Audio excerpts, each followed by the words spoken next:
അനുഗ്രഹം വരിക. നമുക്ക് സ്നേഹത്തോടെ കരങ്ങളടിച്ച് എബ്രാഹത്തെ നമുക്ക് സ്നേഹത്തോടെ വചനവേദിയിലേക്ക് നമുക്ക് സ്വീകരിക്കാം. അദ്ദേഹത്തിലൂടെ ഈശോ തരുന്ന വചനങ്ങൾ സ്വീകരിക്കാനായിട്ട് നമുക്ക് നമ്മുടെ ഹൃദയത്തെ ഒരുക്കാം.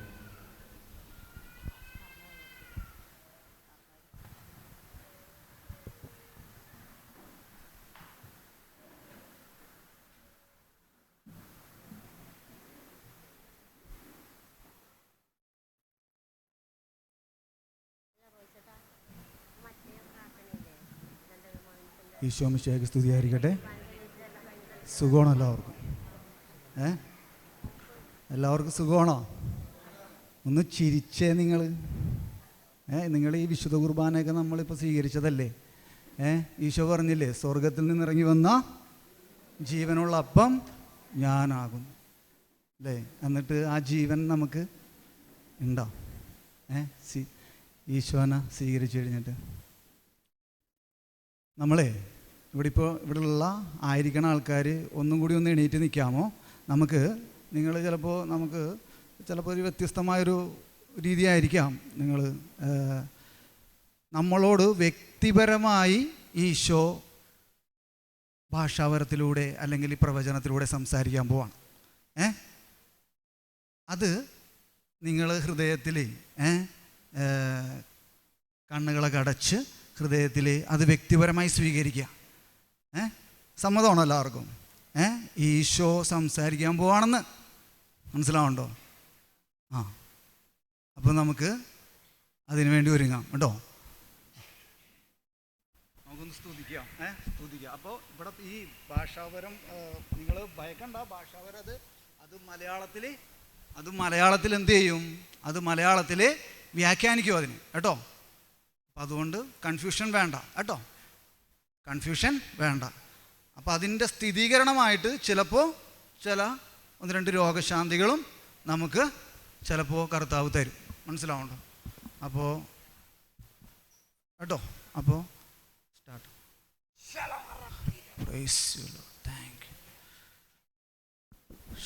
ഹലോ.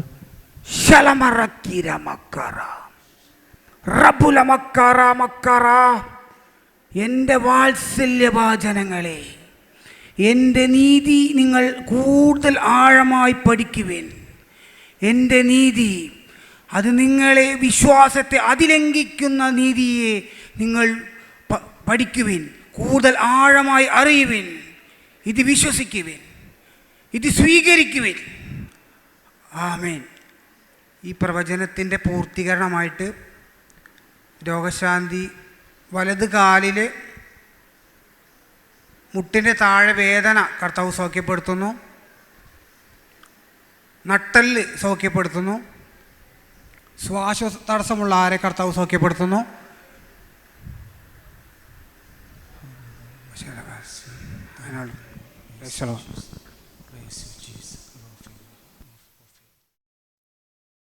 നമുക്കൊന്നും കൂടി സ്തുതിക്കാം. നമുക്ക് Hallelujah, praise you Lord, thank you Lord, praise you Jesus, hallelujah, hallelujah, hallelujah, thank you Lord, praise you Lord, praise you Jesus,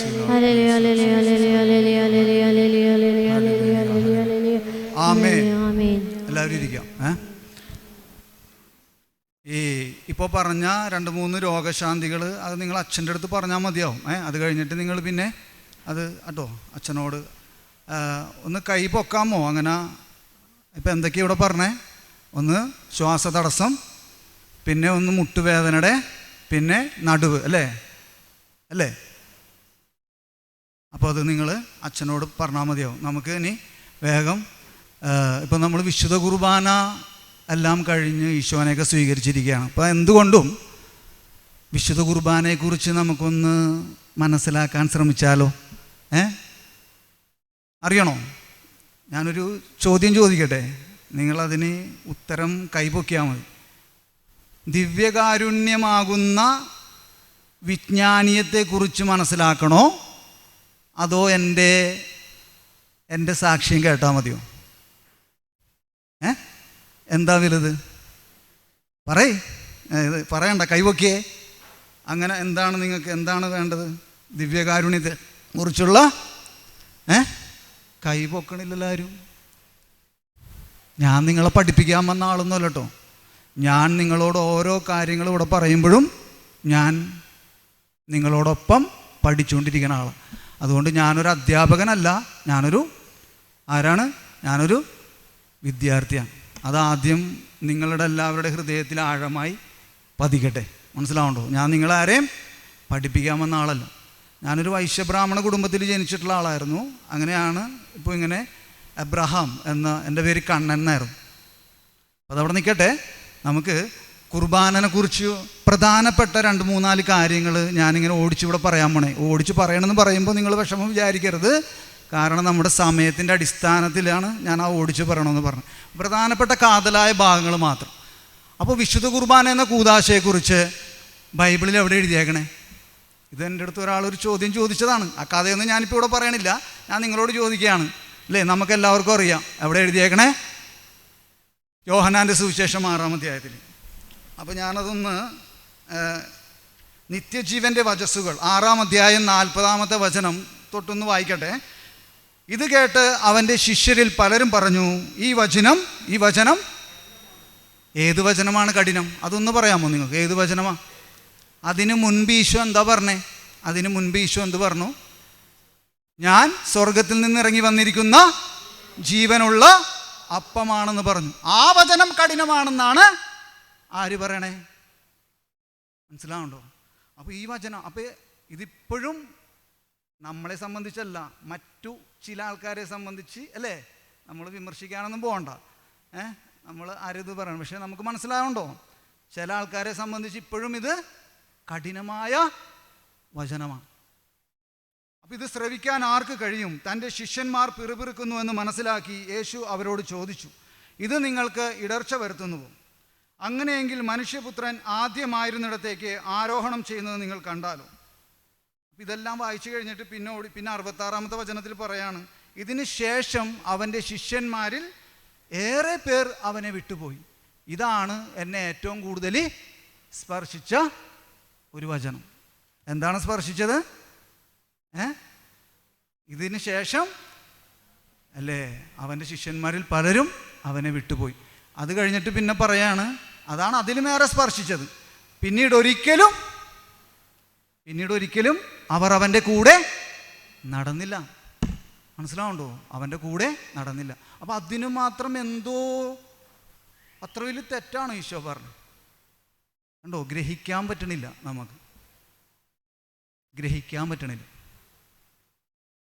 അപ്പം നമ്മുടെ ആരാധനക്രമം മുഴുവനും 2 പാരമ്പര്യങ്ങളിലാണ് അധിഷ്ഠിതമായിട്ട് നിലകൊള്ളുകയാണ്. 2 പാരമ്പര്യങ്ങൾ.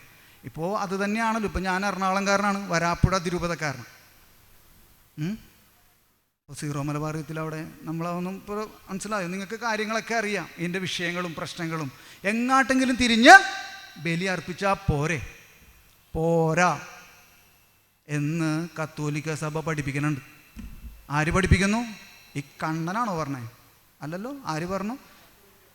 അപ്പം അതൊക്കെയാണ് ഇതിലിരിക്കണേ. ഇത് കത്തോലിക്ക സഭയുടെ മതബോധന ഗ്രന്ഥമാണ്. ഞാനിത് ബൈൻഡ് ചെയ്തെടുത്തേക്കണോണ്ട് അതിൻ്റെ ആ പുറം കവറ് കാണുന്നില്ല എന്നുള്ളൂ. മനസ്സിലാവുണ്ടോ? ഇത് പഠന ബൈബിളാണ് കേട്ടോ. ഇത് പഠന ബൈബിളാണ്. നിങ്ങളുടെ കയ്യിലില്ലെങ്കിൽ, നിങ്ങൾ സുവിശേഷ വേലയൊക്കെ ചെയ്യുന്ന ആൾക്കാരാണെങ്കിൽ ഈ പഠന ബൈബിൾ മേടിക്കണം. ഇതിൻ്റെ കവറും ഇതല്ല, കുറച്ചും കൂടി ഒരു ചെറി കളറാണ്. സാധാരണ ബൈബിളിൻ്റെ കളർ തന്നെയാണ്. ഞാനപ്പോൾ അതൊന്നും കൂടി ബൈൻഡ് ചെയ്താണ്. കാരണം യാത്രകളിൽ ഇത് നശിച്ചു പോകരുത്. മനസ്സിലാവുണ്ടോ? എനിക്ക് ഈ ഭൂമിയിൽ ഇതിനേക്കാൾ വലിയ സ്വത്ത് ഇല്ല. വേണ്ട. മനസ്സിലാവുണ്ടോ? അതെൻ്റെ സാക്ഷ്യം കേൾക്കുമ്പോൾ നിങ്ങൾക്ക് മനസ്സിലാവും. പക്ഷേ സാക്ഷ്യമൊന്നും പറയാൻ എനിക്കിപ്പോൾ ഇവിടെ പറ്റുമെന്ന് എനിക്കറിയില്ല. ഞാൻ ഈ കുർബാനനെ കുറിച്ചൊരു 2-3 കാതലായ കാര്യങ്ങൾ നിങ്ങളുടെ ഹൃദയത്തിലേക്ക് ഇട്ടു തരാനാണ് ശ്രമിക്കണം. അതിന് കർത്താവ് നമ്മളെ ഒരുക്കട്ടെ. അപ്പോൾ ഇതിലെന്താണ് ഇതിൻ്റെ പ്രാധാന്യം എന്ന് വെച്ച് കഴിഞ്ഞാൽ, ഇത് കണ്ടോ, നമ്മൾ ഓരോ വചനങ്ങളെയും അതിൻ്റെ ഫുട് നോട്ടിൽ പോയിട്ട് അതിനെ വ്യാഖ്യാനിക്കും. അപ്പോൾ എന്താ വ്യാഖ്യാനം എന്ന് നമ്മൾ 1-2 കാര്യങ്ങളിൽ അത് പഠിക്കും. അപ്പോൾ എന്താണ് ഇതിൻ്റെ പ്രസക്തി എന്നും ഈ പഠന ബൈബിൾ കൊണ്ട് നമുക്ക് എന്താണ് ആവശ്യകത എന്നൊക്കെ നമുക്കൊന്നും കൂടി സ്തുതിച്ചാലോ? ഒന്നും കൂടി സ്തുതിച്ചേ. Hallelujah, praise you Lord, thank you Lord, praise you Jesus, hallelujah, hallelujah, hallelujah, hallelujah, thank you Lord, I praise you Lord, praise you Jesus, hallelujah, hallelujah, hallelujah, ആമേൻ. അപ്പോൾ കത്തോലിക്ക സഭയുടെ മതബോധന ഗ്രന്ഥത്തിലൂടെ ഇങ്ങനെ പഠിപ്പിക്കുന്നുണ്ട്. ഞാനിപ്പോൾ അതൊന്നും എടുത്തെല്ലാം വായിക്കണില്ല, കാരണം അത് വായിച്ചാൽ ഇപ്പോൾ ഒരു ചേച്ചി എൻ്റെ അടുത്ത് പറഞ്ഞു, കത്തോലിക്ക സഭയുടെ മതബോധന ഗ്രന്ഥം വായിച്ചിട്ടേ തല കറങ്ങണം, അതുകൊണ്ട് ഞാൻ അതെടുത്ത് ഷെൽഫിൽ വെച്ചു. മനസ്സിലാവണ്ടോ? അത് നമ്മളെ കുറ്റം പറഞ്ഞിട്ട് കാര്യമില്ല, നമുക്കത് മനസ്സിലാവണ്ടോ? അപ്പോൾ നമ്മളെ കുറ്റം പറഞ്ഞിട്ട് കാര്യമില്ല. നമ്മൾ പക്ഷെ അത് കുറ്റം പറയേണ്ടി വരുന്നത് എപ്പോഴാണെന്നറിയോ? കത്തോലിക്ക സഭ നമുക്കിതൊക്കെ തന്നിട്ട് നമ്മളിത് മനസ്സിലാക്കാതെ പോകുമ്പോൾ അതൊരു വിഷമം. ഇപ്പം എൻ്റെ അടുത്ത് ആരാധനയിൽ ഇതേപോലെ ആരാധന ചാപ്പലിരിക്കുന്ന ഒരു കത്തോലിക്കനായ കുടുംബത്തിൽ ജനിച്ച ഒരാൾ, അങ്ങനെ പല കഥകളുണ്ട്. അപ്പോൾ ഒരു കാര്യം ഇപ്പോൾ ഓർമ്മ വരാം. കണ്ണംകുന്നത്ത് പള്ളിയിൽ എറണാകുളത്ത് തന്നെ. അപ്പം ഞാൻ ആരാധനയിൽ നിന്ന് ഇറങ്ങിയപ്പോൾ ആ ആൾ വന്നിട്ട് ചോദിച്ചു, ഇതേത് എന്താ പുസ്തകം എന്ന് ചോദിച്ചു.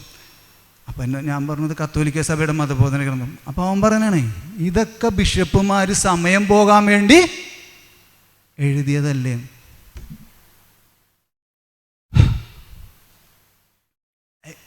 ഇവിടെ ഇല്ലേ ഒരു കുത്തിങ്ങനെ തന്നെ പോലെ എനിക്ക് അനുഭവപ്പെട്ടു. ഞാൻ അവനോട് ചോദിച്ചു, ശരി നീ അങ്ങനെ ചിന്തിക്കണമെങ്കിൽ അങ്ങനെ ചിന്തിച്ചോ, ഞാൻ നിന്നോടൊരു ചോദ്യം ചോദിക്കട്ടെ, സഭയും ആരാധനക്രമങ്ങളും എവിടെ നിന്നുണ്ടായി? നമ്മളോടൊരാൾ വന്ന് ചോദിച്ചാൽ നമ്മൾ എന്ത് പറയും? അവന് ഉത്തരം തരാൻ പറ്റിയില്ല, ഞാൻ ഉത്തരം കൊടുത്തു. ഇതിലെഴുതിയിരിക്കുന്നതാണ് CCCയിൽ, മനസ്സിലാവണ്ട. അപ്പോൾ ഇതൊക്കെയാണ് ഒരവസ്ഥ നമ്മുടെ എന്ന് ഞാൻ പറയായിരുന്നു. ഞാൻ പറയാൻ വന്ന കാര്യങ്ങളല്ല ഇപ്പോൾ പറയണത്. അപ്പോൾ നിങ്ങൾ എനിക്കും വേണ്ടി ഒന്നും കൂടി പ്രാർത്ഥിച്ചോ, നമുക്ക് കൂടുതലായിട്ട് അതിലേക്ക് കടക്കാൻ വേണ്ടിയിട്ട്. ഒരു ഹല്ലേലൂയ പറഞ്ഞേ ഒച്ചത്തിൽ, ഹല്ലേലൂയ അല്ലേ, ആമേൻ. അപ്പോൾ 2 പാരമ്പര്യങ്ങളിൽ അധിഷ്ഠിതമാണ് നമ്മുടെ ആരാധനക്രമങ്ങളെന്ന് നമ്മൾ പറഞ്ഞു. അപ്പോൾ എന്താണ് ഈ 2 പാരമ്പര്യങ്ങൾ? ഈ 2 പാരമ്പര്യങ്ങൾ? ഞാൻ ചോദ്യം ചോദിക്കണമെന്ന് വിഷമിക്കല്ലേ, ഞാൻ ഒരു ഇതിനു വേണ്ടി ചോദിച്ചെന്നുള്ളൂ, നിങ്ങളതൊന്നും വിഷമിക്കണ്ട. അപ്പോൾ ഞാനത് തന്നെ പറയാം. അപ്പോൾ 2 പാരമ്പര്യം, ഒന്ന് പടിഞ്ഞാറൻ സഭയും ഒന്ന് കിഴക്കൻ സഭയും എന്ന് പറയും. നമ്മുടെ പച്ച മലയാളത്തിൽ പറഞ്ഞു, ഇത് ഞാൻ പറഞ്ഞല്ല കേട്ടോ, ജോൺ പോൾ 2 മാർപ്പാപ്പ പറഞ്ഞതാണ്. അപ്പോൾ എന്താണ് ഈ പടിഞ്ഞാറൻ സഭ? അതാണ് പൗരസ്ത്യ സഭകൾ. മനസ്സിലാവുണ്ടോ? പൗരസ്ത്യ സഭ എന്താണ്? ഈ സോറി തെറ്റിപ്പോയി. പൗരസ്ത്യ എന്ന് പറഞ്ഞാൽ കിഴക്കൻ സഭയാണ്. കിഴക്കൻ സഭ എന്ന് പറഞ്ഞാൽ പൗരസ്ത്യ ആരാധന അല്ലെങ്കിൽ പൗരസ്ത്യ റീത്താണ് അല്ലേ. എന്താണ്? ഒന്നും കൂടി സ്തുതിച്ചേ, നിങ്ങളൊന്ന് സ്തുതിച്ചേ. Hallelujah, praise you Lord, thank you Lord, praise you Jesus, hallelujah, hallelujah, hallelujah, hallelujah, ആമേൻ. പാശ്ചാത്യം, അതായത് ലത്തീൻ റീത്ത്, അതിനെയാണ് പടിഞ്ഞാറൻ സഭ എന്ന് പറയുന്നത്. എന്താണ് പടിഞ്ഞാറൻ സഭ? ലത്തീൻ അല്ലേ, മാർപ്പാപ്പയുടെ നേരിട്ട് കീഴിലുള്ള ലത്തീൻ റീത്ത്, അതിനെയാണ് പടിഞ്ഞാറൻ സഭ എന്ന് പറയുന്നത്. കിഴക്കൻ സഭ എന്ന് പറയുമ്പോൾ പൗരസ്ത്യ റീത്തുകളെയാണ്. അപ്പോൾ കത്തോലിക്ക സഭയിൽ 24 റീത്തുകളുണ്ട് അല്ലേ, അത് നമുക്കറിയാം. പക്ഷെ ആ 24 റീത്തുകളിൽ ഏറ്റവും വലിയ റീത്താണ് എന്ത് ഇല്ലേ, ലത്തീൻ റീത്ത്. അപ്പോൾ ആ ലത്തീൻ റീത്തിൽ ബാക്കി 23 എന്ത് കൂടി ചേരുന്നു? ബാക്കി 23 പൗരസ്ത്യ റീത്തുകൾ കൂടിച്ചേരുമ്പോൾ ആഗോള കത്തോലിക്ക സഭയിലെ. അപ്പോൾ ചോദിക്കാനാണ്, ഇപ്പോൾ ചിലർ ചോദിക്കുക, എന്തിനാണ് ഇതിന് മാത്രം റീത്തുകൾ? എന്തിനാ ഇതിന് മാത്രം റീത്തുകൾ? ഒറ്റ റീത്ത് പോരെ? ഒറ്റ ബലിയർപ്പണം പോരെ? യേശുക്രിസ്തു ഒരു ബലിയല്ലേ അർപ്പിച്ചുള്ളൂ. അപ്പോൾ 1200 CCCയിൽ ഞാനൊന്നും ഇപ്പോൾ എടുത്ത് വായിക്കണില്ല, നിങ്ങൾ വേണമെങ്കിൽ നോട്ട് ചെയ്തോട്ടോ. അപ്പോൾ 1200 എഴുതിയിരിക്കുകയാണ്, ആരാധനക്രമം മുഴുവനും ഒറ്റ പാരമ്പര്യത്തിൽ മാത്രം എന്ത് ചെയ്യാൻ പറ്റില്ല, അതിനെ അനാവൃതമാക്കാൻ പറ്റില്ല. ഞാൻ സമയമില്ലാത്തത് കൊണ്ടും അതിത്തിരി നമ്മൾ വായിക്കാൻ നിന്ന് അതിനെ കുറേയും കൂടി വ്യാഖ്യാനിക്കേണ്ടി വരും, മനസ്സിലായോ? അപ്പോൾ അതുകൊണ്ടിട്ടാണ് ഞാനത് CCC ഉള്ളവർക്ക് അറിയാം, നമ്പർ എഴുതിയെടുത്തോ നിങ്ങൾ, 1200 എഴുതിയിട്ടുണ്ട്, മനസ്സിലാവും. അപ്പോൾ 2 പാരമ്പര്യങ്ങളിൽ അധിഷ്ഠിതമാണ് നമ്മുടെ ആരാധനക്രമം മുഴുവനും. അപ്പോൾ ഈ ആരാധനക്രമം നമ്മളോട് എന്താ ആവശ്യപ്പെടണേ? ഓരോരോ ചോദ്യങ്ങൾ പോലെ ചോദിച്ചു പോവാൻ കേട്ടോ. നമുക്ക് ചിലപ്പോൾ എന്തെങ്കിലും ഒരു അറിവൊക്കെ കിട്ടിയേക്കാം. എന്താണ് ഈ ആരാധനക്രമം നമ്മളോട് ആവശ്യപ്പെടണേ? 1069 CCC 1069 ഇങ്ങനെ എഴുതിയിട്ടുണ്ട്, അതിൽ നിന്ന് വിശ്വാസികൾ ജീവിക്കുന്നത്. എന്തെന്നാണ്? അതിൽ നിന്ന് വിശ്വാസികൾ ജീവിക്കുന്നത്. ഇപ്പം എനിക്കിപ്പോൾ ഇവിടെ തോന്നണേ, ഇതിപ്പോൾ വായിക്കണമെന്നാണ് പറയണത് കർത്താവ്. മനസ്സിലാവുന്നുണ്ടോ? ഇത് കണ്ടോ, ഞാൻ തുറന്നത് തന്നെ ആ പേജാണ്. ഇപ്പോൾ കർത്താവ് പറയാണ്, ഇത് വായിക്കി, നീ ഇങ്ങനെ പറയണമ്പോൾ ആർക്കും ഒരു സംശയം, നീ വായിക്കാനാണ് പറയണം.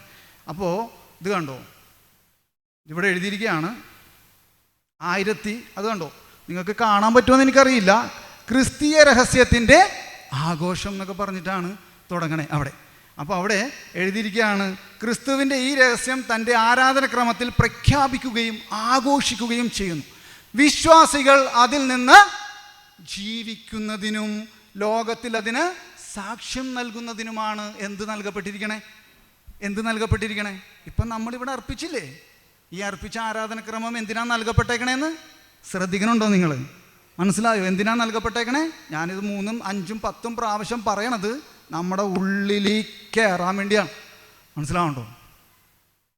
അതെന്തുകൊണ്ടാണ് ഇങ്ങനെ പറയണതെന്ന് വെച്ചാൽ, നിങ്ങൾ എന്നെ മുഴുവൻ മനസ്സിലാക്കി കഴിയുമ്പോൾ അത് മനസ്സിലാവും. മനസ്സിലായോ?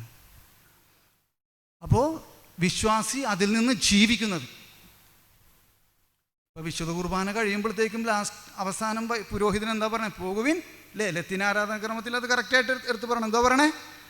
പോകുവിൻ, സുവിശേഷം എന്ത് പ്രഘോഷിക്കാനാണ് പറഞ്ഞത്? നിങ്ങിവിടെ കണ്ടതും കേട്ടതും സ്പർശിച്ചതും അനുഭവിച്ചതുമെല്ലാം പോയി പ്രഘോഷിക്കേ.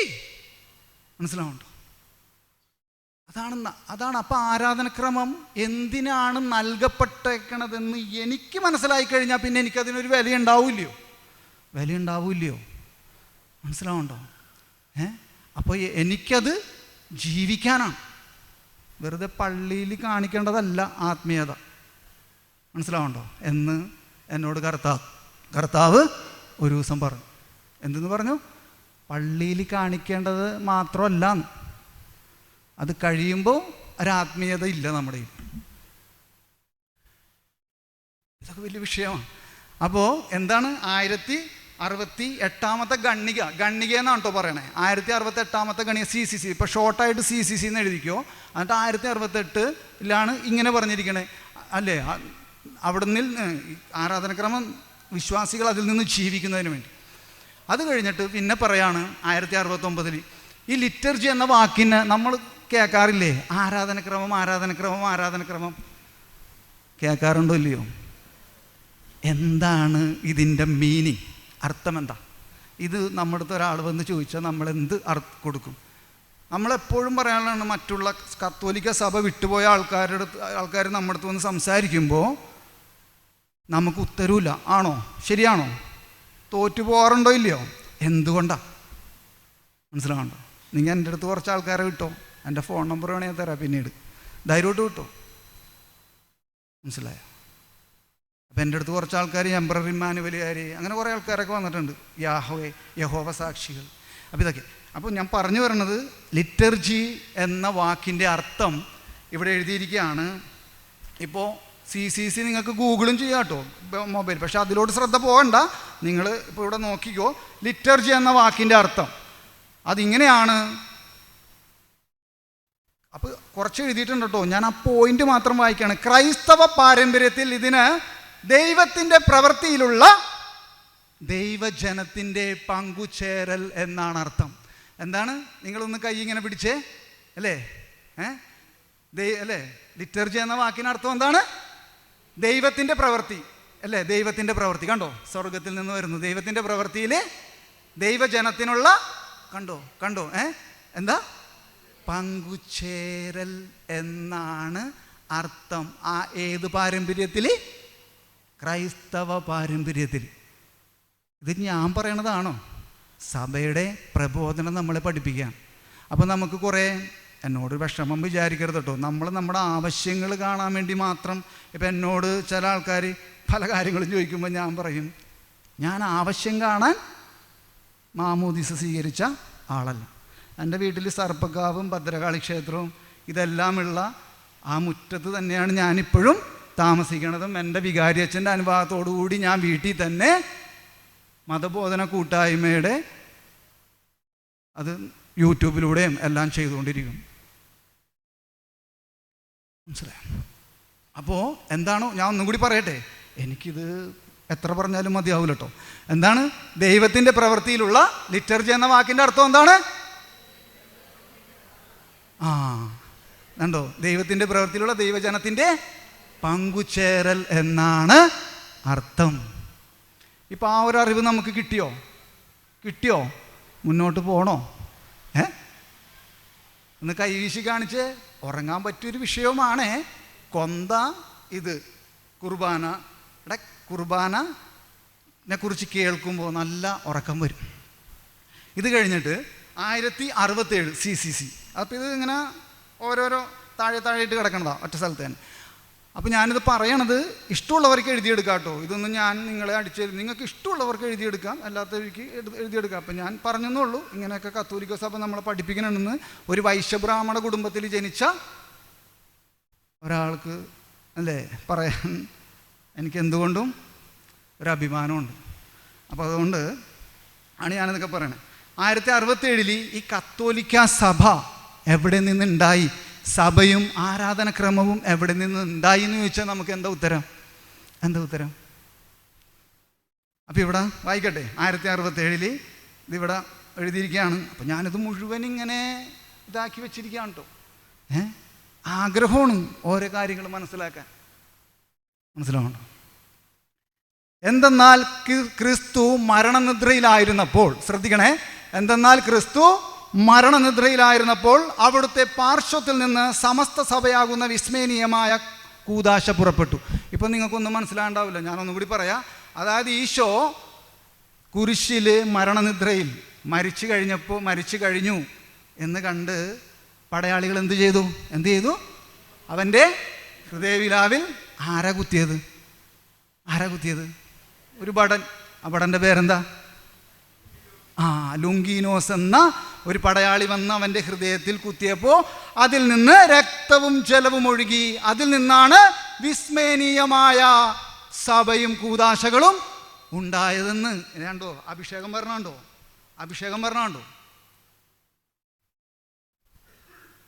അഭിഷേകം വന്നില്ലെങ്കിൽ കർത്താവിനോട് ചോദിച്ചു, എന്താ കർത്താവ് എനിക്ക് അഭിഷേകം വരാത്ത?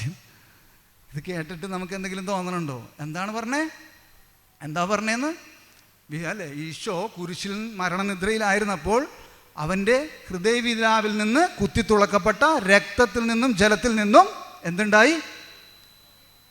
വിസ്മയനീയമായ അല്ലേ സഭയാകുന്ന കൂദാശ. അപ്പം സഭ തന്നെയും കൂദാശയാണെന്ന് സഭ പഠിപ്പിക്കുന്നുണ്ട്. സഭ തന്നെയും ഒരു കൂദാശയാണ്. മനസ്സിലാവുന്നുണ്ട്? നമുക്കൊന്നും കൂടി സ്തുതിക്കാം. ഞാനിത് സ്തുതിപ്പിക്കണത് ഇത്തിരി പഠന രീതി ആയിരിക്കാം, എനിക്കറിയില്ല. അപ്പോൾ അത് ചിലപ്പോൾ ചിലവർക്ക് എന്ത് അല്ലേ. അപ്പോൾ നമുക്കൊന്ന് എണീറ്റ് നിൽക്കണോ? ഒരു സെക്കൻഡ് ഒന്ന് എണീറ്റ് നിൽക്കണോ? ഒന്ന് hallelujah, praise you Lord, thank you Lord, praise you Jesus, hallelujah, hallelujah, thank you Lord, I praise you Lord, praise you Jesus, hallelujah, hallelujah, hallelujah, hallelujah. ശക്തമായിട്ടൊന്ന് സ്തുതിച്ചേ നിങ്ങൾ. Hallelujah, hallelujah, praise you Lord, thank you Lord. കർത്താവേ ജ്ഞാനം തരണമേ, കർത്താവേ hallelujah, ജ്ഞാനം തരണമേ, hallelujah, hallelujah, hallelujah. ആമേൻ, ആമേൻ. ഇരുന്നോ. ഇത് പഠിച്ചു വെച്ചത് കൊണ്ടായില്ല. ഇപ്പം എനിക്കിതറിയാം, ഇത് നിങ്ങൾക്ക് കുറച്ചൊക്കെ ഇങ്ങനെ മനസ്സിലാക്കിയത് എനിക്കറിയാം. ഇത് പഠിച്ചത് കൊണ്ടായില്ല, അറിഞ്ഞത് കൊണ്ടായില്ല. ഇത് പറയണമെങ്കിൽ എന്ത് വേണം? പറയണമെങ്കിൽ എന്ത് വേണം? നിങ്ങൾ ശുശ്രൂഷകരൊക്കെയല്ലേ, പറയണമെങ്കിൽ എന്ത് വേണം? അഭിഷേകം വേണം. മനസ്സിലാവുണ്ടോ? ഇതെല്ലാം മനസ്സിലായതുകൊണ്ട് മനസ്സിലായില്ല, പറ്റില്ല. എന്ത് വേണം? അഭിഷേകം വേണം.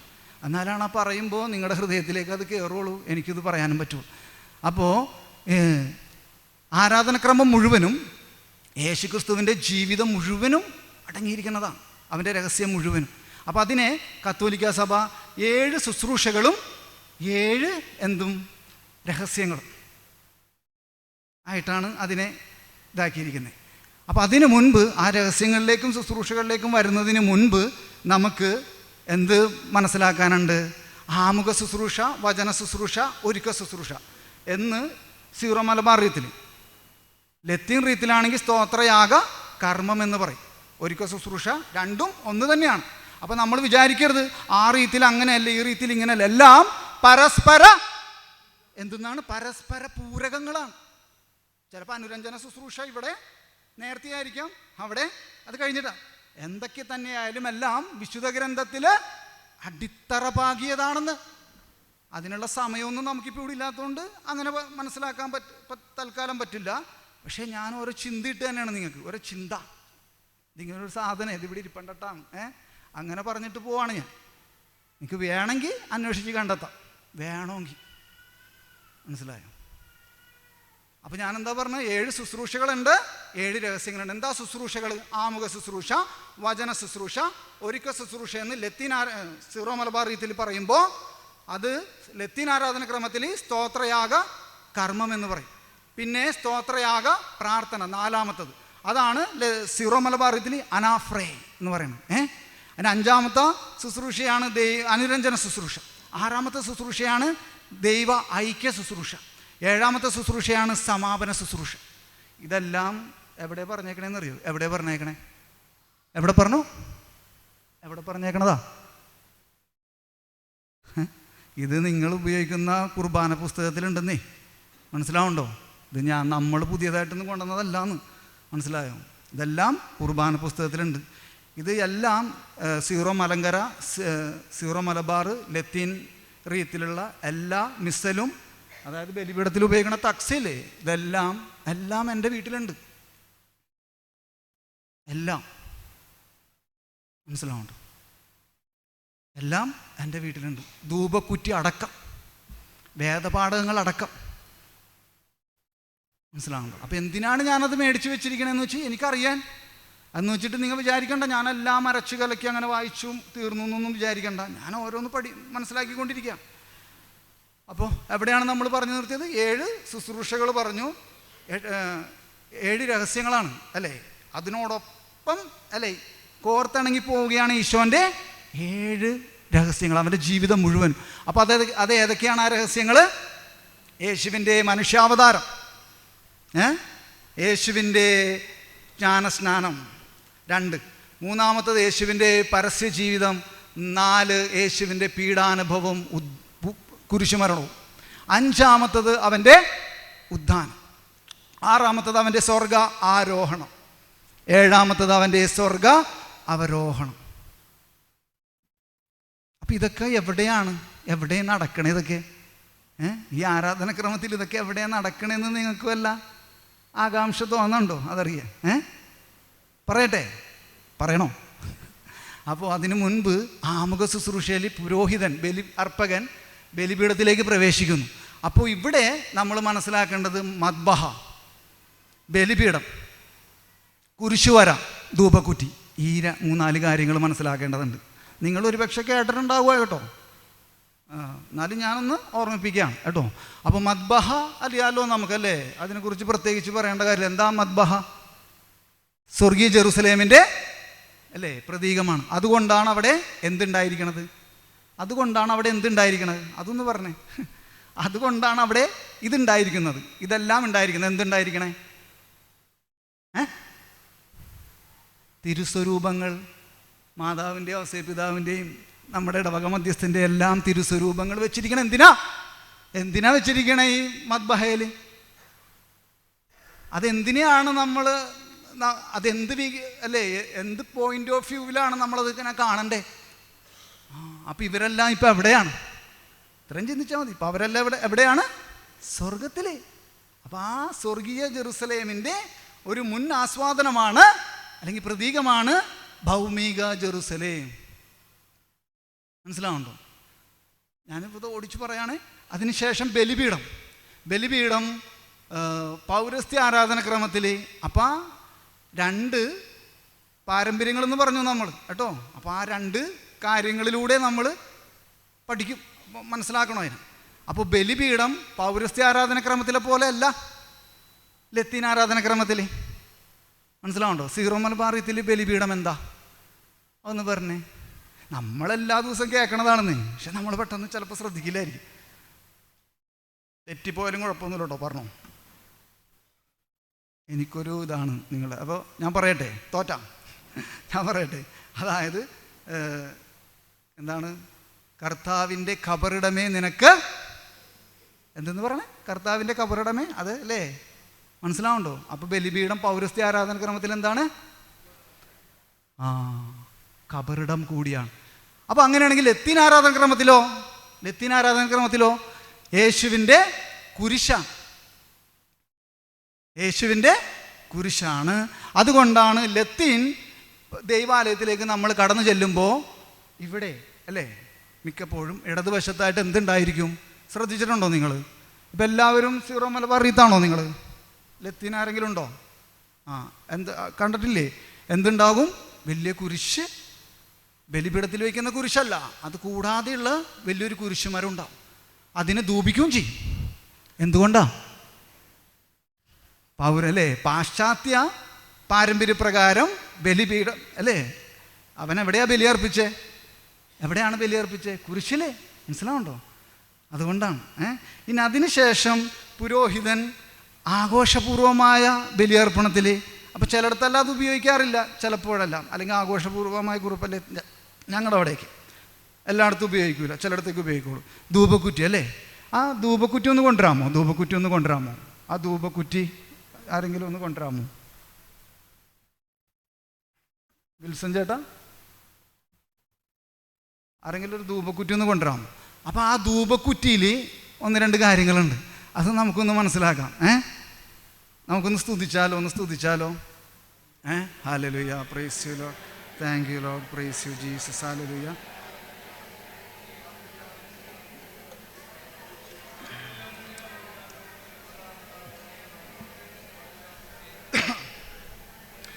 ആമേൻ. അപ്പോൾ ഇത് കഴിഞ്ഞിട്ടാണ് ഇത് പറയേണ്ടത്, പക്ഷേ ഞാനത് അത് വൈകണ്ടല്ല എന്ന് ചോദിച്ചാൽ ഞാൻ പറഞ്ഞ കുരിശ് വരാം കണ്ടോ. പിതാവ് നമുക്ക് പുത്രനെ നൽകി, ഈ പിതാവും പുത്രനും കൂടി നമുക്ക് ആരെ നൽകി?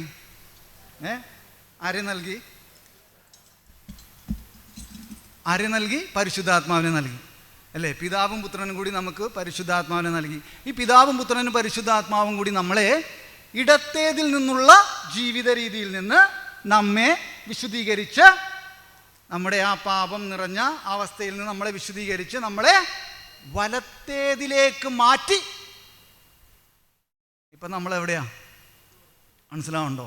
അപ്പം എന്താണ് കുരിശുവരയുടെ പല അർത്ഥങ്ങളുണ്ട് കേട്ടോ. ഇപ്പോൾ സുവിശേഷ വായനക്കായിട്ട് നമ്മൾ കുരിശു വരക്കുമ്പോൾ ഇതല്ല അർത്ഥം, മനസ്സിലാവുണ്ടോ? അപ്പം അതിൻ്റെ ഒരു മെയിൻ കാതലായ, പക്ഷേ ആരും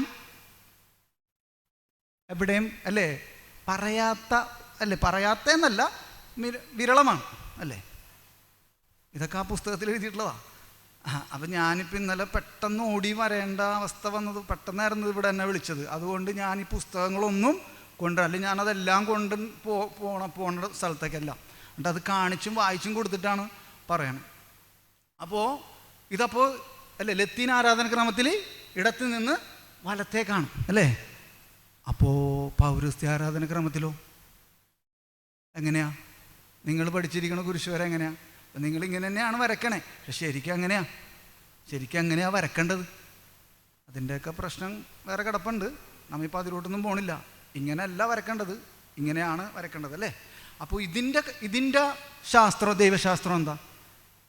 ദൈവശാസ്ത്രം എന്താ? വലത്തു നിന്ന് ഇടത്തേക്ക് അല്ലേ. പിതാവ് നമ്മളെ പുത്രനെ നൽകി, പിതാവും പുത്രനും കൂടി നമുക്ക് പരിശുദ്ധാത്മാവിനെ നൽകി. അപ്പോൾ നമ്മൾ ലത്തീൻ ആരാധനക്രമത്തിൽ അപ്പോൾ ഇടത്തുനിന്ന് വലത്തേക്ക് വരച്ചപ്പോൾ നമ്മൾ എന്ത് മനസ്സിലാക്കി? വലത് ഭാഗം അല്ലേ പ്രകാശത്തിൻ്റെ ഭാഗമാണെന്നും ദൈവത്തിൻ്റെ ഭാഗമാണെന്നും മനസ്സിലാക്കി. അപ്പോൾ പിതാവ് നമുക്ക് പുത്രനെ നൽകി, പിതാവും പുത്രനും കൂടി നമുക്ക് പരിശുദ്ധാത്മാവിനെ നൽകി. ഈ പിതാവും പുത്രനും പരിശുദ്ധാത്മാവും കൂടി നമ്മളെ ഈ വലത്തേതിലുള്ള പ്രകാശത്താൽ എന്ത് ചെയ്തു? വലത്തേതിലുള്ള പ്രകാശത്താൽ എന്താ ചെയ്യണേ? ഒന്ന് കാണിക്കുന്നിങ്ങനെ ഇത് ഒന്ന് കാണിച്ചു നോക്കിയേ ഇങ്ങനെ. എന്നാലാണ് നമുക്ക് ആ ഒരു എന്ത് ചെയ്തു? എന്നിട്ട് ഇടത്തേതിലുള്ള ആ ഇരുട്ടിനെ നീക്കിക്കളയുന്നു. നീക്കിക്കളഞ്ഞു. ഇപ്പോൾ പരസ്പര പൂരകമാണോ? ഇതിലെന്തെങ്കിലും പ്രശ്നമുണ്ടോ? ഇത് ചില ആൾക്കാർ എന്തിനു വേണ്ടി തല്ലുപിടിക്കണേ? നമ്മളതിലോട്ടൊന്നും പോകണില്ല, ഞാൻ പറയണതാണ്. നമുക്ക് കുറേ ആൾക്കാർക്കൊന്നും അറിയാത്തത് കൊണ്ട് കുറേ ആൾക്കാരുടെ പുറകെ പോകണം. എന്താണെന്ന് അറിയില്ല. അപ്പം ഇത് എത്ര റീത്ത് ഉണ്ടെങ്കിലും ഈ റീത്തുകളെല്ലാം എന്താണ് അല്ലേ? ഒരമ്മ പെറ്റ മക്കളാണ് നമ്മുടെ ഭാഷയിൽ പറഞ്ഞാൽ. മനസ്സിലാവുന്നുണ്ടോ? വ്യത്യസ്തമാണെന്ന് നമുക്ക് തോന്നും കാഴ്ചപ്പാടിലും, അല്ലെങ്കിൽ നമുക്ക് കേൾക്കുമ്പോൾ അയ്യോ അത് കഴിഞ്ഞിട്ടല്ലേ ഇത്, അതങ്ങനെ, അത് ആ റീത്തിൽ ഇങ്ങനെ അല്ലല്ലോ, അങ്ങനെ അല്ലല്ലോ, ഇങ്ങനെ കഴിഞ്ഞിട്ടല്ലേക്ക് നമുക്ക് ചിന്തിക്കാം. പക്ഷെ അങ്ങനെയല്ല, ഇതെല്ലാം പരസ്പര പൂരകങ്ങളാണ്. അപ്പോൾ ഇത് കണ്ടോ നിങ്ങൾ? ഇത് കണ്ടോ? ഇത് ശ്രദ്ധിക്കണം കേട്ടോ, നിങ്ങൾ ശ്രദ്ധിച്ചേ. നിങ്ങൾക്ക് കേട്ടിട്ടുണ്ടാവും, എന്നാലും ഞാനൊന്നും കൂടി പറയാണ്. കണ്ടോ, ഈ മുകൾ ഭാഗം എന്തിൻ്റെ പ്രതീകമാണെന്നറിയോ? എന്തിനാ സൂചിപ്പിക്കണേന്നറിയോ? അല്ലെങ്കിൽ എന്തിനാ പ്രതിനിധീകരിക്കണേന്നറിയോ? എന്തിനാ? അല്ലേ? സ്വർഗത്തിനെയാണ്. സ്വർഗത്തിനെ പ്രതിനിധീകരിക്കുന്നു. അപ്പോൾ താഴത്തെ ഭാഗമോ ഭൂമിയെ അല്ലേ? അപ്പോൾ ഈ സ്വർഗവും ഭൂമിയും അതിലുള്ള ഈ പ്രപഞ്ചവും പ്രപഞ്ചത്തിലുള്ള സൃഷ്ടികൾ മുഴുവനും എന്തിലാണ് സ്ഥിതി ചെയ്യണത് അല്ലേ? ഇത് നോക്കിയേ, ഈ 3 ചങ്ങലയിൽ തൂങ്ങിക്കിടക്കാണ്. എന്തായിരിക്കാം അപ്പം ഈ ചങ്ങലയുടെ പേര്? എന്തായിരിക്കാം ഈ ചങ്ങലയുടെ പേര്? പിതാവ്, പുത്രൻ, പരിശുദ്ധാത്മാവ്. ഇനി ഇതിൽ 12 മണികളുണ്ടാവും. അതുടനെ മനസ്സിലാവും അല്ലേ? 12 മണികൾ 12 അപ്പസ്തലന്മാരുടെ പ്രതിനിധീകരിക്കുന്നു. ഇനി ഇത് 72 കണ്ണികൾ ഉണ്ടാവും. ചിലപ്പോൾ ഇനി കുറഞ്ഞൊക്കെ ഇരിക്കാം, പക്ഷെ 72 കണ്ണികൾ ഉണ്ടാവും. അത് 72 അറിയിപ്പുകാരൊക്കെ ഓർമ്മയുണ്ടല്ലോ അല്ലേ? 72 പേരെ അവൻ പോകാനിരുന്ന തനിക്ക് മുൻപേ, വെറുതെയൊക്കെ അല്ല, തനിക്ക് മുൻപേ അയച്ചു. ആ അറിയിപ്പുകാരുടെ സൂചനയാണ് ഈ 72 കണ്ണികൾ. അപ്പോൾ ഈ താഴ്ത്തട്ടിലെ കരിക്കട്ട മുഴുവനും രക്ഷ കാത്ത് കഴിയുന്ന, അല്ലെങ്കിൽ പാപാവസ്ഥയിലായിരിക്കുന്ന മനുഷ്യവംശം മുഴുവനെയും ഉൾക്കൊള്ളുന്നു. അങ്ങനെ അത് അല്ലേ, കുന്തിരിക്കം അതിലിട, അത് നന്മ പ്രവൃത്തിയുടെയും കൂടിയൊക്കെ സൂചകമാണ്.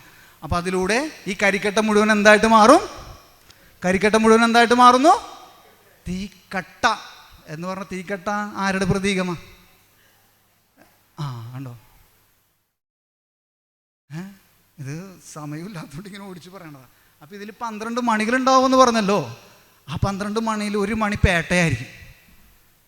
എൻ്റെ വീട്ടിലുണ്ട് ഈ 12 മണികളുള്ള ഗോൾഡൻ കളറിലുള്ള ഇത്തിരി പൈസ, ഇത്തിരി നല്ല പൈസ ഉണ്ടായിരുന്നു. അത് ഞാൻ മേടിച്ച് വെച്ചിട്ടുണ്ട്. എനിക്കിപ്പോൾ ഇങ്ങോട്ട് കൊണ്ടുവരാൻ പറ്റിയില്ല. പിന്നെ ഇവിടെ ധൂപക്കുറ്റി ഉണ്ടാവുമല്ലോ എന്ന് വിചാരിച്ചിട്ട്. പക്ഷെ മണി ഞാൻ പ്രതീക്ഷിച്ചിരുന്നു, മണിയില്ല. ഈ 12 മണികൾ പൗരസ്ത്യ ആരാധന ക്രമത്തിൻ്റെ പാരമ്പര്യത്തിൽ അടങ്ങിയിട്ടുള്ളതാണ്. അപ്പോൾ അതുകൊണ്ട് തന്നെ ലത്തീൻ റീത്തിൽ എല്ലായിടത്തും ചിലപ്പോൾ എന്തുണ്ടാവില്ല, മണികൾ ഉണ്ടാവണമെന്നില്ല. മണികളുണ്ടെങ്കിലും ഇല്ലെങ്കിലും ഇതാണ് ഇതിൻ്റെ അർത്ഥം. അപ്പോൾ പേട്ടയാണെന്ന് പറഞ്ഞതിന് ഉത്തരം കിട്ടിയില്ല. ഒരെണ്ണം പേട്ടയായിരിക്കും എന്ന് പറഞ്ഞു. സാധാരണ അതിന് ഏറ്റവും ആദ്യം ഉത്തരം കിട്ടും. കണ്ടോ, ഇതവിടെ നിന്ന് പഠിച്ചു നിങ്ങൾ? എന്നാ ഇത് അങ്ങോട്ട് കൊണ്ടുപോയേക്കാമോ? അപ്പോൾ ഇത് മനസ്സിലായോ? നമ്മൾ ആമുഖ ശുശ്രൂഷയിലാണ് ഇപ്പോൾ. എന്താണെന്ന് എവിടെയാണ് നമ്മൾ? ആമുഖ ശുശ്രൂഷയിലാണ്. ഇത് കണ്ടോ, ഞാൻ പോലീസുകാരിങ്ങനെ കെട്ടി തൂക്കിയിട്ടെ വട്ടത്തിലിങ്ങനെ കെട്ടി തൂക്കും, ഗരുഡൻ തൂക്കും എന്ന് പറയും. നിങ്ങൾ സിനിമയിലൊക്കെ കണ്ടിട്ടുണ്ടാവും. അങ്ങനെ കെട്ടി തൂക്കും. അപ്പോൾ നമുക്ക് ഈ കൈ അങ്ങാട് കട്ടുകിഴപ്പെടുത്ത് ഇങ്ങനെ തളർന്നു പോവും, പിടിക്കാൻ പറ്റില്ല. അപ്പോൾ ഞാൻ പറഞ്ഞു വന്നത് എന്തായിരുന്നു? എവിടെയായിരുന്നു നമ്മൾ? ആമുഖ ശുശ്രൂഷ. ഇതെല്ലാം കഴിഞ്ഞതിന് ശേഷം പിന്നെ യേശുവിൻ്റെ മനുഷ്യാവതാരത്തിലേക്ക്, ആ രഹസ്യത്തിലേക്ക് കടക്കുകയാണ്. ആദ്യത്തെ രഹസ്യത്തിലേക്ക് ആമുഖ ശുശ്രൂഷയിൽ തന്നെയാണ്. അതെവിടെയാണെന്നറിയോ? അറിയാവുന്ന ആരെങ്കിലും ഉണ്ടോ ഇതിൽ? ഒന്ന് കൈപോക്കാമോ? ഇല്ല. അപ്പോൾ അത് അത്യുന്നതമാം സ്വർലോകത്തിൽ സർവേശനു സ്തുതിഗീതം, ഭൂമിയിലെങ്ങും മർത്യനു ശാന്തി പ്രത്യാശയുമെന്നേക്കും. ശരിക്കും ഒരു സീറോ മലബാർ റീത്തുകാരൻ പാടുന്ന പോലെ ഉണ്ടോ? എനിക്ക് ഏറ്റവും ഇഷ്ടം സീറോ മലബാറിലെ റാസാക്രമ കുർബാനയാണ്. അതിലൂടെയാണ് എനിക്ക് എന്തെങ്കിലും അനുഭവപ്പെട്ടതും മനസ്സിലായതും. അങ്ങനെയാണ് കുർബാനനെ കുറിച്ച് ഞാൻ ഒരാളോട് പറയാൻ തുടങ്ങിയത്. റാസാക്രമം ആഘോഷപൂർവമായ നിങ്ങളുടെ പൗരസ്ത്യ റീത്തിൻ്റെ അല്ലെങ്കിൽ സീറോ മലബാർ റീത്തിൻ്റെ സമ്പത്താണ് ഈ റാസാക്രമം. റാസ എന്ന് പറയണത് തന്നെ രഹസ്യമെന്നാണ്. കത്തോലിക്ക സഭയുടെ സമ്പത്ത് തന്നെ എന്താണ് ആരാധനക്രമത്തിൽ അടങ്ങിയിരിക്കുകയാണ്. സീറോ മലബാറിൻ്റെ സമ്പത്ത് അടങ്ങിയിരിക്കുന്നത് എവിടെയാണ്? കുർബാനയിൽ. മനസ്സിലായോ? അപ്പോൾ ലത്തീൻ ആരാധനക്രമത്തിലാണെങ്കിലും ഏത് റീത്തിലാണെങ്കിലും ഈ മനുഷ്യാവതാരം ഈ ഒരു ഭാഗത്താണ്. അപ്പോൾ ലത്തീൻ ആരാധനക്രമത്തിൽ ഞാനൊന്ന് പാടട്ടെ, എൻ്റെ ഹൃദയത്തിലുള്ള 2 വരി പാടട്ടെ. അത്യുന്നതങ്ങളിൽ ദൈവത്തിന് മഹത്വം. നിങ്ങളും പാടിക്കോട്ടോ, ഞാൻ പാട്ടുകാരൊന്നുമല്ല. ഭൂമിയിൽ സന്മനസ്സുള്ളോർക്ക് ശാന്തിയുമേ. അങ്ങയെ ഞങ്ങൾ സ്തുതിക്കുന്നു, അങ്ങയെ ഞങ്ങൾ പുകഴ്ത്തുന്നു, ആരാധിച്ചങ്ങയെ വാഴ്ത്തുന്നു, ദിവ്യമഹിമകൾ പാടുന്നു. എന്താണ് ഈ ദിവ്യമഹിമ? എന്താണ് ഈ മഹിമ? ദൈവം മനുഷ്യനായി പിറന്നിരിക്കുന്നു എന്ന് മനസ്സിലാവുണ്ടോ? ദൈവം മനുഷ്യനായി പിറന്നിരിക്കുന്നു. ആ മഹിമ കണ്ടിട്ട് എന്ത് പാടി? സ്വർഗത്തിൽ നിന്നും എന്തുണ്ടായി? അത്യുന്നതങ്ങളിൽ അല്ലേ? അതാണ് ലിറ്റർജിയിലുള്ള വിശുദ്ധ ഗ്രന്ഥം മുഴുവനും. ലിറ്റർജിയിലെ അടിസ്ഥാനം അല്ലെങ്കിൽ ലിറ്റർജിയിലുള്ളത് മുഴുവൻ വിശുദ്ധ ഗ്രന്ഥത്തിലുള്ളതാണ്. ചിലവർ ചോദിക്കണില്ലേ നമ്മുടെ അടുത്തൊക്കെ വന്നിട്ട് വിശുദ്ധ കുർബാനയെക്കുറിച്ച് ബൈബിളിൽ എവിടെ എഴുതിയേക്കണേന്ന്? ബൈബിളിൽ എവിടെയാണ് വിശുദ്ധ കുർബാനയെ കുറിച്ച് എഴുതിയിട്ടില്ലാത്തത്? നമ്മൾ പറഞ്ഞു കൊടുക്കാം അവർക്ക്. നമ്മൾ വലിയ ഭാവം പറയണല്ല, നമുക്ക് സങ്കടമാണ് ഇത് കേൾക്കുമ്പോൾ, മനസ്സിലാവണം. അപ്പോൾ മനുഷ്യാവതാരം എന്ന രഹസ്യം ഈ ആമുഖ ശുശ്രൂഷയിലാണ്. എവിടെയാണെന്ന് മനസ്സിലായോ? എവിടെയാ? അത്യുന്നതങ്ങളിൽ ദൈവത്തിന് മഹത്വം അല്ലേ എന്ന് ആ ഗാനം ആലപിക്കുമ്പോൾ അപ്പോൾ ഈ മനുഷ്യാവതാരം എടുത്തപ്പോൾ എന്തൊക്കെ ഉണ്ടായി? അതൊക്കെ നമ്മുടെ ഈ ലിറ്റർജിയിൽ നമ്മൾ ഈ കുർബാനയിൽ ആഘോഷിക്കുമ്പോൾ എന്തുണ്ടാവണം? നമ്മുടെ ഉള്ളിലൂടെ ഇതൊക്കെ മിന്നിമറഞ്ഞ് പോകണം. എന്തുണ്ടായി അല്ലേ? 1 അല്ലേ 2 അതിൽ താഴെയുള്ള കുഞ്ഞുങ്ങൾ കൊല ചെയ്യപ്പെട്ടു. ഇതൊക്കെ അവിടെ നടന്നതാ, രക്തസാക്ഷിത്വം. അപ്പോൾ യേശു ജനിച്ചപ്പോൾ തന്നെ രക്തസാക്ഷിത്വം ഉണ്ടായി. ആദ്യത്തെ രക്തസാക്ഷികൾ ആരാ? ആ കുഞ്ഞുങ്ങളാ. 20 കുട്ടികളെ കൊന്നു എന്നാണ് മറ്റൊരു ചരിത്രത്തിൽ പറയണേ. എത്ര കുട്ടികളെ കൊന്നു എന്ന് ബൈബിളിൽ പറയും, പക്ഷേ മറ്റൊരു ഇതിൽ പറയുന്നു 20 കുട്ടികളെ കൊന്നിരിക്കും. പിന്നെ അതിൽ മനുഷ്യാവതാരത്തെക്കുറിച്ച് ചിന്തിക്കുമ്പോൾ മറ്റൊരു കാര്യം എന്താണെന്ന് പറഞ്ഞാൽ, ആ മനുഷ്യാവതാരത്തിൽ അവൻ മനുഷ്യവംശത്തെ മുഴുവനും എന്ത് ചെയ്തു അല്ലേ? മനുഷ്യവംശത്തെ മുഴുവനും ഉൾക്കൊള്ളിച്ചിരിക്കും. അതുകൊണ്ടാണല്ലോ അവൻ നമ്മുടെ രൂപം സ്വീകരിക്കാനിടയായത്. നമ്മുടെ പ്രകൃതി സ്വീകരിച്ചു. മനസ്സിലാവുണ്ടോ? നമുക്കൊന്നും കൂടി സ്തുതിച്ചേ, നിങ്ങൾ ഉറങ്ങണേ, ഒന്ന് സ്തുതിച്ചേ. Hallelujah, praise you Lord, thank you Lord, praise you Jesus, hallelujah, hallelujah, hallelujah, hallelujah, hallelujah, hallelujah, hallelujah, hallelujah, ആമേൻ. അപ്പോൾ അതിനുശേഷം ഇതിൻ്റെ ഇടയിൽ കുറേ പ്രാർത്ഥനകളൊക്കെ ഉണ്ട് കേട്ടോ, പല കാര്യങ്ങളും ഉണ്ട്. അപ്പോൾ അതെല്ലാം ഞാനിപ്പോൾ പറയണില്ല. അപ്പോൾ ഇപ്പോൾ ലത്തീൻ റീത്തിലാകുമ്പോൾ അതിന് ശേഷം സമാഹരണ പ്രാർത്ഥനയുണ്ട്. സമാഹരണ പ്രാർത്ഥനയ്ക്ക് ശേഷമാണ് വചന ശുശ്രൂഷ. അത് ഏത് റീത്തിലാണെങ്കിലും വചന ശുശ്രൂഷ അത് യേശുവിൻ്റെ ഏത് കാലഘട്ടമാണ്? യേശു എപ്പോഴാണ് വചനം പ്രഘോഷിച്ചത്? അവൻ്റെ പരസ്യ ജീവിത കാലഘട്ടത്തിൽ. സുവിശേഷം പ്രഘോഷിച്ചപ്പോഴാണ്? 4 സുവിശേഷങ്ങളുടെ അടിസ്ഥാനം എന്തിന്മേലാണ്? പരസ്യ ജീവിതം. മനസ്സിലായി? അപ്പോൾ അത് ലത്തീൻ ആരാധനക്രമത്തിൽ വചന ശുശ്രൂഷയിൽ പരസ്യ ജീവിതത്തിൻ്റെ ആ രഹസ്യവും പുനരാവിഷ്കരിക്കപ്പെടുകയാണ്.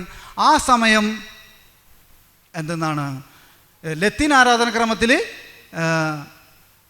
കർത്താവ് നിങ്ങളോട് കൂടെ സുവിശേഷം വായനയ്ക്ക് മുമ്പായിട്ട് പുരോഹിതൻ വചനവേദിയിൽ വന്നിട്ട്, അല്ലേ, അതാണ് ബേമ ഉണ്ടായിരിക്കുന്നത്. വചനവേദിയിൽ വന്നിട്ട് എന്ത് പറയും?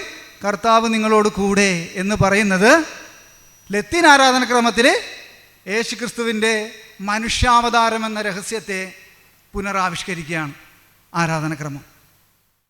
രണ്ടാമത്തെ രഹസ്യമാണ് പരസ്യജീവിതം. മൂന്നാമത്തെയാണ് കേട്ടോ, ഞാൻ നേരത്തെ പറഞ്ഞു. അതായത് രണ്ടാമത്തെ രഹസ്യമാണ് വചന ശുശ്രൂഷയിൽ മാമോദീസ എന്ന രഹസ്യത്തിൽ, ജ്ഞാനസ്നാനം എന്ന രഹസ്യം. അപ്പോൾ ആ രഹസ്യം ആ സമയത്ത് തന്നെയാണ് യേശുവിൻ്റെ പരസ്യജീവിതം. അതുകൊണ്ടാണ് ഞാൻ അങ്ങനെ പറയാൻ കാരണം. അപ്പോൾ അത് ലത്തീൻ ആരാധനക്രമത്തിൽ എവിടെയാണ് പുനരാവിഷ്കരിക്കപ്പെടണേ? അത് അനാവൃതമാക്കണത് എവിടെയാണ്? ലിറ്റർജിയിൽ, ആരാധനക്രമത്തിൽ. കർത്താവ് നിങ്ങളോട് കൂടെ എന്ന് ലത്തീൻ ആരാധനക്രമത്തിൽ പുരോഹിതൻ ബലിപീഠത്തിൽ നിന്ന്, അല്ലേ, വചനപീഠത്തിലേക്ക് വന്ന് അതിനെ ഉദ്ഘോഷിക്കും, അല്ലേ, എന്തെന്നാണ്? കർത്താവ് നിങ്ങളോട് കൂടെ. അപ്പോൾ എന്താണ് അതിൻ്റെ അടിസ്ഥാനം? എന്താ അങ്ങനെ കർത്താവ് നിങ്ങളോട് കൂടെ എന്ന് പറയുമ്പോൾ അത് ജ്ഞാനസ്നാനത്തിൻ്റെ രഹസ്യമാകുന്നത് എങ്ങനെയാണ്? ഇല്ലേ, ഒരു സംശയം വരില്ലേ നമുക്ക്? അപ്പോൾ ഈശോ സിനഗോഗിൽ വായിക്കാൻ എഴുന്നേറ്റ് നിന്നപ്പോൾ അവന് ഏത് പുസ്തകം ലഭിച്ചു? ഏശയ്യായുടെ പുസ്തകം ലഭിച്ചു. അപ്പോൾ അവൻ എന്ത് പറഞ്ഞു? അവനിപ്പോൾ എന്ത് പറഞ്ഞു എന്നല്ല, അവിടെ എന്താ അവൻ വായിച്ചത്? കർത്താവിൻ്റെ ആത്മാവ് എൻ്റെ മേലുണ്ട്, കർത്താവിൻ്റെ ആത്മാവ് എൻ്റെ മേലുണ്ട് എന്ന്. അപ്പം ആ അർത്ഥത്തിലാണ് കർത്താവ് നിങ്ങളോട് കൂടെ എന്ന് പറയുമ്പോൾ ലത്തീൻ ആരാധനക്രമത്തിൽ ഈ സുവിശേഷ വായനയ്ക്ക് മുൻപായിട്ടുള്ള കർത്താവ് നിങ്ങളോട് കൂടെ എന്ന ആ വാക്യം അല്ലെങ്കിൽ ആ പ്രാർത്ഥന വചസ്സുകളെ പുരോഹിതൻ ഉദ്ഘോഷിക്കുമ്പോൾ അത് ലത്തീൻ ആരാധനക്രമത്തിൽ യേശുവിൻ്റെ ജ്ഞാനസ്നാനം എന്ന രഹസ്യത്തെ ആവിഷ്കരിക്കുക. അതോടൊപ്പം തന്നെ പരസ്യജീവിതം. അപ്പോൾ അതിൽ റാസാക്രമത്തിൽ നമ്മൾ മനസ്സിലാക്കേണ്ട, ഒന്ന് കൈവീശി കാണിച്ചേ. ആ, കൊള്ളാം. അപ്പോൾ റാസാക്രമത്തിൽ നമ്മൾ ലേഖന വായനയ്ക്ക് മുൻപായിട്ട് ഒന്ന് നമ്മളെ ഒരുക്കും, അല്ലേ? എങ്ങനെ ഒരുക്കണേ? ഒരു ഗാനം ആലപിച്ചുകൊണ്ടാണ് ഒരുക്കണേ. എന്താണ് ആ ഗാനം?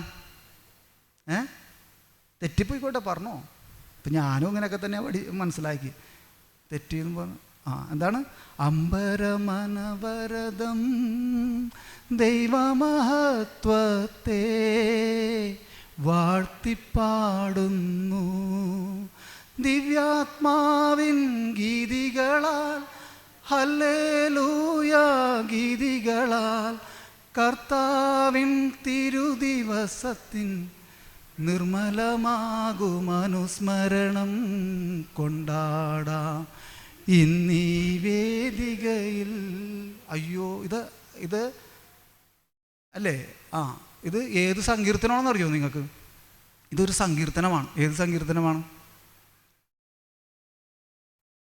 ആകാശം ദൈവത്തിൻ്റെ മഹത്വം പ്രഘോഷിക്കുന്നു. ഇത് തോമസ് പോള് പരിശുദ്ധാത്മാവിലൂടെ ട്യൂൺ ചെയ്തെടുത്തതാണ്. സങ്കീർത്തനങ്ങൾ 150. എന്തോ കേട്ടില്ല? ഞാൻ കേട്ടില്ല. എന്താ? 19-ാം സങ്കീർത്തനം അല്ലേ? കണ്ടോ, ആ ചേച്ചിക്ക് അറിയാം. 19-ാം സങ്കീർത്തനമാണ്. അതുപോലും ചില ആൾക്കാർ, ഇത് എനിക്കും അറിയില്ലായിരുന്നു, നമ്മളിങ്ങനെയൊക്കെയാണ് മനസ്സിലാക്കി. അപ്പോൾ ചില ആൾക്കാരോട് ചോദിക്കുമ്പോൾ അവർക്കും അറിയില്ല. അപ്പം നമ്മൾ എങ്ങനെയാണ് നമ്മൾ ഈ അർപ്പണത്തിൽ പങ്കുകൊള്ളണേ? ഇപ്പം റോമാക്കാർക്ക് എഴുതിയ ലേഖനത്തിൻ്റെ 10-ാമത്തെ അധ്യായം 1-2 വചനങ്ങളാണ് ഓർമ്മ വരണേ. എന്താണെന്നറിയോ? കാണാണ്ടൊന്ന് വെറുതെ ഒന്ന് ജസ്റ്റ് ഒന്ന് പറയാൻ പറ്റുമോ ആർക്കെങ്കിലും?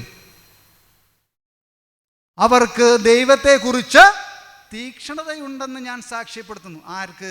ഇസ്രായേൽ ജനത്തിന്, അല്ലേ? ദൈവത്തെക്കുറിച്ച് തീക്ഷ്ണതയുണ്ടെന്ന് ആര് സാക്ഷ്യപ്പെടുത്തുന്നു? ആരാ സാക്ഷ്യപ്പെടുത്തണേ? പൗലോസ് അപ്പോസ്തലൻ പറയാണ്, അവർക്ക് ദൈവത്തെക്കുറിച്ച് തീക്ഷ്ണതയുണ്ടെന്ന് ഞാൻ സാക്ഷ്യപ്പെടുത്തുന്നു. പക്ഷേ അത് യഥാർത്ഥ അറിവിൻ്റെ അടിസ്ഥാനത്തിൽ അല്ലെന്നേ ഉള്ളൂ. കണ്ടോ, യഥാർത്ഥ അറിവിൻ്റെ അടിസ്ഥാനം. നമ്മൾക്ക് ലിറ്റർജിയിൽ നമ്മൾക്ക് എന്ത് അറിവാണ് എനിക്കും നിങ്ങൾക്കുള്ളത്, അല്ലെങ്കിൽ നമ്മൾക്ക് ഓരോരുത്തർക്കുള്ളത്? ഞാൻ നിങ്ങളെ എന്നെ നിങ്ങളിൽ നിന്ന് മാറ്റി നിർത്തണില്ല. ഇതൊക്കെ പറയുമ്പോഴും എനിക്കൊന്നും അറിയില്ല, മനസ്സിലാവണം. അങ്ങനെ ഇതൊക്കെ മനസ്സിലാക്കാൻ സാധിച്ചു എന്നത് ഒരു കാര്യം. പക്ഷേ ഇപ്പോഴും എനിക്കൊന്നും അറിയാൻ പാടില്ല. വളരെ ഇതായിട്ട് ഞാൻ പറയാം. അപ്പോൾ അമ്പരമനവരതം അത് കഴിഞ്ഞിട്ടാണ്. അപ്പോൾ ഈ വചന ശുശ്രൂഷയ്ക്ക് ഇപ്പോഴാണ് മറ്റൊരു ചോദ്യം. ഈ വചന ശുശ്രൂഷയ്ക്ക് ഈ 19-ാം സങ്കീർത്തനം എന്തിനാ ആലപിക്കണേ? എന്തിനാ ആലപിക്കണേ? എന്താ അതിൻ്റെ ഒരു ലോജിക്കുമില്ലല്ലോ, അല്ലേ? ഉണ്ടോ? എന്താ അതിൻ്റെ ലോജിക്ക്? എന്താ അവിടെ ഇത്? അത് അടുത്ത വചനത്തിലാണ്. എന്താണ്? തൻകരവിരുതല്ലോ വാനവിധാനങ്ങൾ ഉദ്ഘോഷിക്കുന്നു. മനസ്സിലായോ? എന്താണ്? അതായത് തൻ കരവിരുതിനാലാണ് ഈ സർവ സൃഷ്ട പ്രപഞ്ചവും സൃഷ്ടിക്കപ്പെട്ടത്. മനസ്സിലാവുണ്ടോ? എന്താണ് തൻ കരവിരുത്? അവിടുത്തെ വചനത്താലാണ്. ആണോ അല്ലയോ? ഇതുണ്ടാകട്ടെ, അല്ലേ? ഉണ്ടായി. അപ്പോ തൻ കരവിരുതല്ലോ വാനവിധാനങ്ങൾ ഉദ്ഘോഷിക്കുന്നു. അപ്പോൾ സർവസൃഷ്ട പ്രപഞ്ചവും തൻ്റെ കരവിരുതായ ഈ വചനത്താലാണ് സൃഷ്ടിക്കപ്പെട്ടിട്ടുള്ളത്. ആ വചനമാണ് നിങ്ങളിപ്പോൾ ഇവിടെ കേൾക്കാൻ പോകുന്നതെന്ന്. ആ അർത്ഥത്തിലാണ് സീറോ മലബാർ റീത്തിൽ അല്ലെങ്കിൽ റാസാക്രമത്തിലാണ് കൂടുതലായിട്ട്. ആഘോഷപൂർവ്വം റാസാക്രമമാണല്ലോ നിങ്ങളുടെ, അല്ലേ? എല്ലാ ദിവസവും പാടൂല, മനസ്സിലാവുന്നുണ്ട്? ആഘോഷപൂർവ്വം. അപ്പം ഇതൊക്കെ നമ്മളിൽ നിന്ന് മനസ്സിലാവും. അതിനുശേഷം അപ്പോൾ ഇവിടെ എന്തെല്ലാം, ഇപ്പം ആമുഖ ശുശ്രൂഷ കഴിഞ്ഞു, വചന ശുശ്രൂഷയിലെത്തി. അപ്പോൾ ഈ രണ്ട് ശുശ്രൂഷയുടെ ഇടയിൽ എന്തൊക്കെ രഹസ്യങ്ങൾ വന്നു? യേശുവിൻ്റെ മനുഷ്യാവതാരം, ജ്ഞാനസ്നാനം, പരസ്യജീവിതം. ഇനി മാമോദീസ, യേശുവിൻ്റെ മാമോദീസ എന്ന രണ്ടാമത്തെ രഹസ്യം സീറോ മലബാർ റീത്തിൽ എവിടെയാണ് പുനരാവിഷ്കരിക്കപ്പെടണമെന്ന് മനസ്സിലാക്കണ്ടേ? അതെവിടെയാ? ഇതെല്ലാ പുസ്തകത്തിൽ നിങ്ങളുടെ പുറകിലിരിക്കണ ആ പുസ്തകം എടുത്ത് നോക്കിയാൽ മതി. മദ്ബ അല്ലേ? സർവാധിപനാം കർത്താവേ നിന്നെ നമിക്കുന്നു. ഇപ്പം മാറ്റം വന്നിട്ടുണ്ട്, അല്ലേ? നിൻ സ്തുതി പാടുന്നു, അല്ലേ? അപ്പം എന്തുകൊണ്ടാണ് ഇപ്പോൾ ഈ മദ്ബഹ വിരി ഇവിടെ മാറുമ്പോൾ സർവാധിപനാം എന്ന ഗാനം ആലപിക്കുന്നു? അത് യേശു ക്രിസ്തുവിൻ്റെ മാമോദീസ എന്ന രഹസ്യത്തെ സീറോ മലബാർ ആരാധനക്രമത്തിൽ പുനരാവിഷ്കരിക്കുന്നു എന്ന് പറയുന്നതിൻ്റെ അർത്ഥം. മദ്ബഹ എന്തിൻ്റെ പ്രതീകമാണ്? നമ്മൾ പറഞ്ഞു, അല്ലേ? സഭ എന്ന് പറഞ്ഞു, അല്ലേ? സ്വർഗത്തിൻ്റെ പ്രതീകം. കണ്ടോ? ആ വിരി തുറക്കുമ്പോൾ ഈശോ ജ്ഞാനസ്നാനം കഴിഞ്ഞ ഉടൻ, അല്ലേ, വെള്ളത്തിൽ നിന്ന് കയറി. അപ്പോൾ എന്തുണ്ടായി? അപ്പോൾ സ്വർഗം തുറക്കപ്പെട്ടു. കണ്ടോ? അപ്പോൾ സർവാധിപനാം കർത്താവ് എന്ന ഗാനം ആലപിക്കുമ്പോൾ യേശു ഈ മദ്ബഹ വിരി മാറ്റുമ്പോൾ അത് യേശു ക്രിസ്തുവിൻ്റെ ജ്ഞാനസ്നാനം എന്ന രഹസ്യത്തെ സീറോ മലബാർ റീത്തിൽ ലിറ്റർജിയിൽ അത് പുനരാവിഷ്കരിക്കുകയാണ്. മനസ്സിലാവുന്നുണ്ടോ? അത് വീണ്ടും ആവർത്തിക്കപ്പെടണമല്ല. നമ്മൾ പറയാതെ ആവർത്തിക്കണമല്ലേ? അതൊന്നും അല്ല കേട്ടോ. അതിനൊക്കെ കുറേ കാര്യങ്ങളുണ്ട്. അത് വിശദം ഘട്ടം ക്രമമായിട്ട് നമുക്ക് പറഞ്ഞ് നമുക്ക് പഠിക്കാൻ പറ്റും. പക്ഷെ അതിപ്പോൾ സമയം അതിന് ഇല്ലാത്തത് കൊണ്ടിട്ടാണ്. മനസ്സിലാവുന്നത്? അപ്പോൾ അതിന് ശേഷം അപ്പോൾ ഈ സർവാധിപനാം കർത്താവേടാ അതിൻ്റെ ഒരു ഐതിഹ്യം പറയട്ടെ. എങ്ങനെ ഈ ഗാനം ഉണ്ടായിന്ന്? ഈശോ അല്ലേ കബറിടത്തിലായതിനു ശേഷം ഒരു ടൂറ് പോയി. ഞാൻ അങ്ങനെ പറയും, ഒരു ടൂറ് പോയി. എങ്ങാടെ പോയത് ടൂറ്? ഈശോ ഒരു ടൂറ് പോയല്ലോ, അല്ലേ? എങ്ങാട് പോയി? കന്യാസ്ത്രീ അമ്മച്ച അവിടെ നിന്ന് ചിരിക്കുകയാണ്. ടൂറ് പോയി എന്ന് പറഞ്ഞപ്പോൾ. ടൂറ് എവിടെ പോയേ? പാതാളത്തിലേക്ക്, അല്ലേ? മരിച്ചവരിലേക്കും സുവിശേഷം പറയാൻ വേണ്ടി പോയല്ലോ. അപ്പോൾ രക്ഷകാത്ത് കഴിയുന്ന നമ്മുടെ അപ്പാപ്പന്മാരുണ്ടല്ലോ അവിടെ, ഉണ്ടോ ഇല്ലയോ?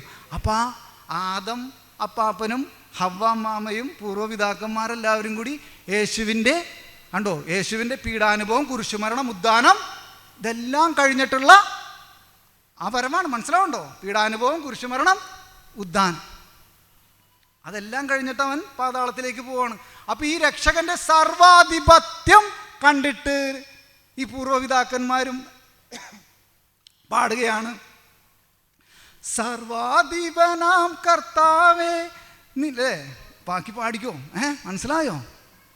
അത് കണ്ടിട്ട്, ആ രക്ഷകനെ കണ്ടിട്ട് മനസ്സിലാവണ്ടോ? സർവത്തിനും അധിപൻ എന്ന് പറഞ്ഞാൽ, സർവാധിപൻ എന്ന് പറഞ്ഞാൽ അതിന് മുകളിൽ ഒരാൾ, അതിന് പിന്നൊരാളില്ല വേറെ. അപ്പോൾ ആ സർവത്തിനും അധിപനായ ആ രക്ഷകനെ കണ്ടപ്പോൾ അവർ പാടുകയാണ്. എന്ത് പാടി? സർവാധിപനാം കർത്താവേ. ഇപ്പം അർത്ഥം പറഞ്ഞുണ്ടോ നിങ്ങൾക്ക്? മനസ്സിലാവുണ്ടോ?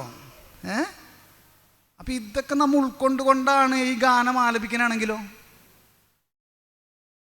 മനസ്സിലായോ? അപ്പോൾ ഇതിന് ശേഷം അപ്പോൾ ലത്തിനാറ, ഇപ്പോൾ ലത്തിനാരാധന ക്രമത്തിലാണെങ്കിൽ അതിനുശേഷം പുരോഹിതൻ പറയും നമുക്ക് നമ്മുടെ വിശ്വാസത്തെ ഏറ്റുപറയാം എന്നൊക്കെ പറയും അല്ലേ. അപ്പോൾ എന്തെന്ന് പറയും? നമ്മൾ വിശ്വാസികൾ എണീറ്റിട്ട് എന്ത് പറയും? വിശ്വാസത്തെ ഏറ്റുപറയാമെന്ന് പറയുമ്പോൾ എന്ത് പറയും? വിശ്വാസ പ്രമാണം. മനസ്സിലാവുന്നുണ്ടോ? അപ്പോൾ ആ വിശ്വാസ പ്രമാണത്തിൻ്റെ ഒരു എന്താണ് അതിൻ്റെ അന്തസത്ത? അപ്പോൾ നമ്മൾ അങ്ങനെ പ്രത്യക്ഷത്തിൽ പറയുന്നില്ലെങ്കിലും ഇതാണ് അതിൻ്റെ സത്യം. അതായത് പുരോഹിത, അങ്ങിപ്പോൾ പ്രഘോഷിച്ചതും പറഞ്ഞതുമെല്ലാം സത്യമാണ്, അത് ഞങ്ങൾ വിശ്വസിക്കുന്നു, ആ വിശ്വാസത്തെ ഞങ്ങൾ ഏറ്റുപറയുന്നു. ഏറ്റുപറയും. മനസ്സിലാവുണ്ടോ? അതാണ് വിശ്വാസ പ്രമാണം. ഏകദൈവത്തിൽ ഞങ്ങൾ വിശ്വസിക്കുന്നു എന്ന് പറഞ്ഞുകൊണ്ട്. കണ്ടോ ക്രമം വരുന്ന? കണ്ടോ? ഇതിപ്പോൾ ഓടിച്ച് പറയാണ് ഞാൻ. അപ്പോൾ നിങ്ങൾക്ക് ഇത് കേൾക്കുമ്പോൾ വീണ്ടും സംശയം, അപ്പോൾ അതങ്ങനെയാണ് ഇതിങ്ങനെ സംശയം വരണം. പക്ഷെ നല്ല അർത്ഥത്തിലായിരിക്കണം. മുന്നോട്ട് നല്ല രീതിയിൽ പഠിച്ച് മുന്നോട്ട് പോകാനായിരിക്കണം, തർക്കിക്കാനാവരുത്. മനസ്സിലാവുന്നുണ്ടോ? എൻ്റെ യൂട്യൂബിൽ പോയി കഴിഞ്ഞാൽ നിങ്ങൾക്ക് ഇതൊക്കെ കാണാം. ഇതൊക്കെ ഞാൻ കുറച്ച് കാര്യങ്ങൾ വേറെ പറഞ്ഞിട്ടുണ്ടായിരുന്നു. അപ്പോൾ എത്ര മണിക്കായിരുന്നു നിർത്തേണ്ടത്? സമയം എത്ര മണിയായിരുന്നു നിർത്തേണ്ടത്? 1:30 ആണോ? 2 മണിയാണോ? 2 മണിയാണല്ലേ. അപ്പോൾ ചിലപ്പോൾ ഞാൻ നിർത്തൂലോ, ഒന്ന് വന്നിട്ട് നിർത്തിയേക്കും. അപ്പോൾ ഇപ്പോൾ എവിടെയാണ്? ആമുഖ ശുശ്രൂഷ, വചന ശുശ്രൂഷ, ഒരുക്ക ശുശ്രൂഷ, പിന്നെ അപ്പോൾ അതിൻ്റെ ഇടയിൽ എത്ര രഹസ്യങ്ങളിപ്പോൾ? യേശുവിൻ്റെ മനുഷ്യാവതാരം, ജ്ഞാനസ്നാനം, പരസ്യജീവിതം അല്ലേ. അപ്പോൾ ഈ പരസ്യജീവിതം, ഇപ്പം ഞാൻ ഒരു ഒരു കാര്യം പറയട്ടെ. ഇപ്പോൾ യേശുവിൻ്റെ പരസ്യജീവിതം, ആ പരസ്യജീവിതം എന്ന് പറയുമ്പോൾ 4 സുവിശേഷങ്ങളെയും ഇപ്പം ഇവിടെ വ്യാഖ്യാനിക്കണം. മനസ്സിലാവുണ്ടോ? പണ്ഡിതന്മാരായ അച്ഛൻ മനസ്സിലായോ ഇതിനെക്കുറിച്ചൊക്കെ പറയുമ്പോൾ? അപ്പോൾ ഈ 4 സുവിശേഷങ്ങളും വ്യാഖ്യാനിച്ച് തീരുമ്പോൾ എത്ര നാളെടുക്കും? മനസ്സിലാവുണ്ടോ? ഒരു കുർബാന നമ്മൾ ഒരു മനുഷ്യ ജീവിതമൊന്നും പോരാ. മനസ്സിലാവുണ്ടോ? 100 വർഷം എടുത്താലും നമുക്ക് 1-2 കാര്യങ്ങൾ ഒരു പക്ഷേ മനസ്സിലാക്കാൻ പറ്റും. ഈ കാര്യമാണ് 1.5 മണിക്കൂറും 2 മണിക്കൂറും കൊണ്ട് പറയാൻ പറ്റുമെന്ന് ചോദിച്ചിട്ട് നമ്മളെ വിളിക്കുമ്പോൾ നമുക്കൊരു പരവേശമാണ്. ഇതെങ്ങനെ പറഞ്ഞ് ഒപ്പിക്കണേ? മനസ്സിലാവുന്നുണ്ടോ? നമുക്ക് സമയമില്ല. എന്നോട് ക്ഷമിക്കണേ, ഞാൻ ആരെയും ഇതാക്കാൻ പറയണല്ല. നമുക്ക് പല കാര്യങ്ങൾക്കും സമയമുണ്ട്, ഇതിനൊന്നും സമയമില്ല. ഇതൊക്കെ കുറേ കാര്യമുണ്ട്. ഞാനിത് പറയണതിന് പുറകിൽ കുറേ കാര്യങ്ങളുണ്ട്. അതൊക്കെ നമുക്ക് കാര്യത്തിലേക്ക് വരാം. അപ്പോൾ ഇനി 4ാമത്തെ രഹസ്യ ശുശ്രൂഷയാണ് എന്ത്? അപ്പോൾ ഒരുക്ക ശുശ്രൂഷയിൽ ഞാൻ പറഞ്ഞല്ലോ, ഒരുക്ക ശുശ്രൂഷയിൽ അവൻ്റെ അവൻ ജെറുസലേമിലേക്കുള്ള പ്രവേശനത്തിനൊക്കെയുള്ള ഒരുക്കമാണെന്നൊക്കെ നമുക്കറിയാം. അപ്പോൾ അവിടെ ഏത് ഗാനമാണ് നിങ്ങളുടെ രീതിയിൽ? ഒന്ന് പാടിക്കേ. ആ കാസയും പീലാസയും അല്ലേ, ഒന്ന് പാടിക്കേ. കാസയും പീലാസയും ഉണ്ടോ? എന്നിട്ട് എന്താണ് പാടണത്? ഒന്ന് പാട്. എനിക്ക് കിട്ടണില്ല ആ പാട്ട്, അതാണ് ഞാൻ പറഞ്ഞ പാടാൻ. എന്താണ് പറയോ? ഒച്ചത്തിൽ പറ. എന്താ?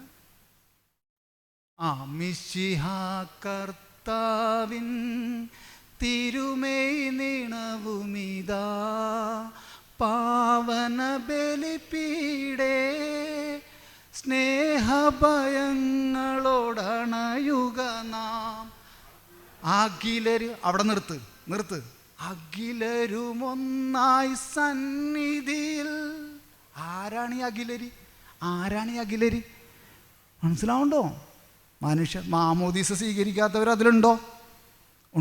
ഇങ്ങനെയൊക്കെ പറയുമ്പോഴാണ് നമുക്ക് അങ്ങനെ ഉണ്ടോ? മനസ്സിലാവുണ്ടോ?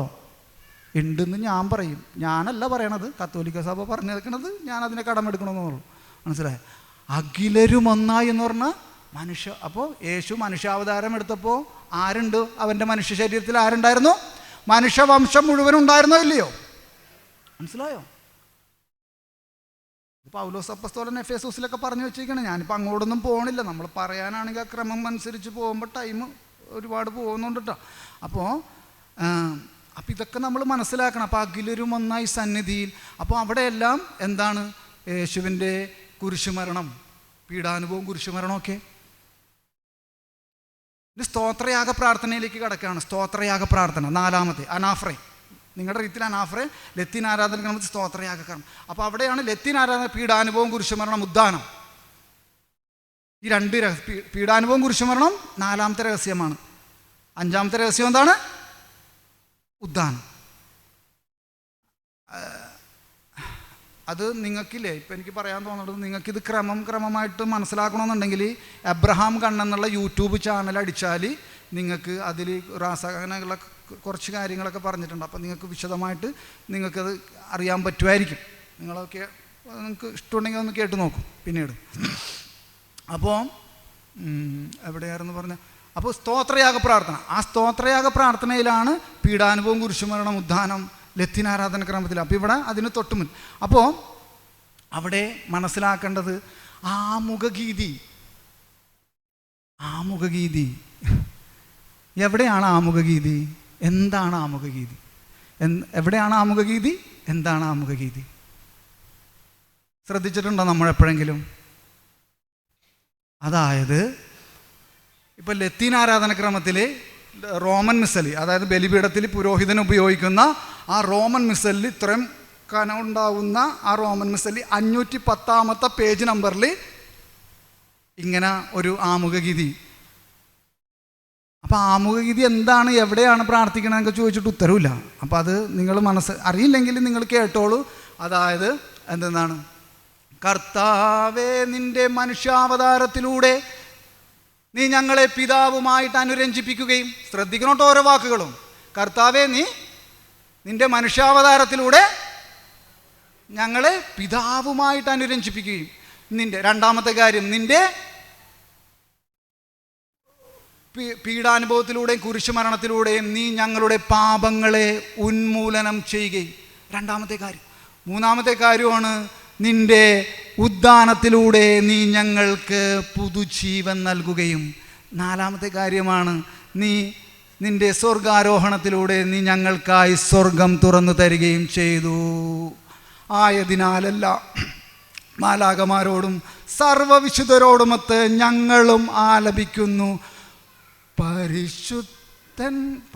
പാട്, എനിക്ക് ആ ടൂൺ പോയി. പരിശുദ്ധൻ പരിശുദ്ധൻ പരമശക്തൻ.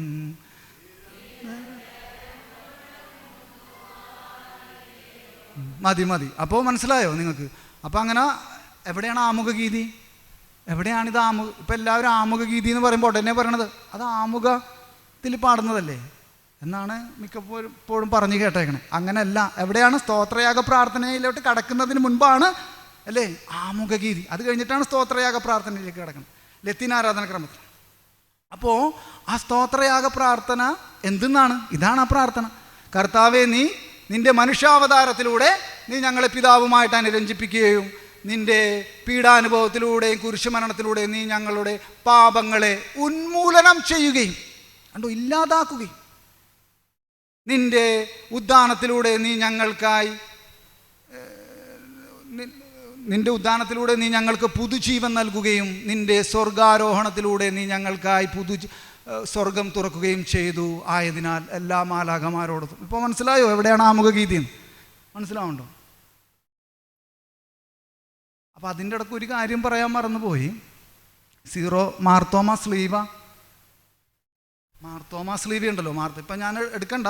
അപ്പം മാർത്തോമാ സ്ലീവ അതിൻ്റെ 4 വശത്തും അല്ലേ മുട്ടുകളുണ്ട് അല്ലേ, മുട്ടുകളുണ്ട്. അതോടൊപ്പം തന്നെ യേശു ക്രിസ്തുവിൻ്റെ ക്രൂശിത രൂപം അതിലില്ല. എന്തുകൊണ്ടാ യേശുവിൻ്റെ ക്രൂശിത രൂപം അതിലില്ല? കണ്ടോ, അവിടെ നിന്നൊരു ചേച്ചി പറഞ്ഞു ഉദ്ധാനത്തിൻ്റെ പ്രതീകമാണ്. അതിനെയാണ് വേറെ കുരിശെന്നൊക്കെ ഇപ്പം പറയണ ചില ആൾക്കാർ. മനസ്സിലായോ? എന്താണ്? ഉദ്ധാനം ചെയ്തു. അതോ പരിശുദ്ധാത്മാവിൻ്റെ പ്രവർത്തനത്തിലൂടെ. അതാണ് പരിശുദ്ധാത്മാവിൻ്റെ പ്രതീകമാരാ? പ്രാവ്. കണ്ടോ? ആ കുരിശിലേക്ക് വരുന്നു. അങ്ങനെ പരിശുദ്ധാത്മാവിൻ്റെ പ്രവർത്തനത്തിലൂടെ യേശു ഉയർത്തെഴുന്നേറ്റിരിക്കുന്നു. ആ ഉയർത്തെഴുന്നേറ്റത്തിലൂടെ വന്നിരിക്കുന്ന പുതുജീവനാണ് ആ പൂമുട്ടുകൾ. മനസ്സിലാവുണ്ടോ? അപ്പോൾ പിന്നെ യേശുക്രിസ്തുവിൻ്റെ മനുഷ്യ ശരീരം അല്ലെങ്കിൽ ക്രൂശിത രൂപത്തിനെ അവിടെ കാണണോ?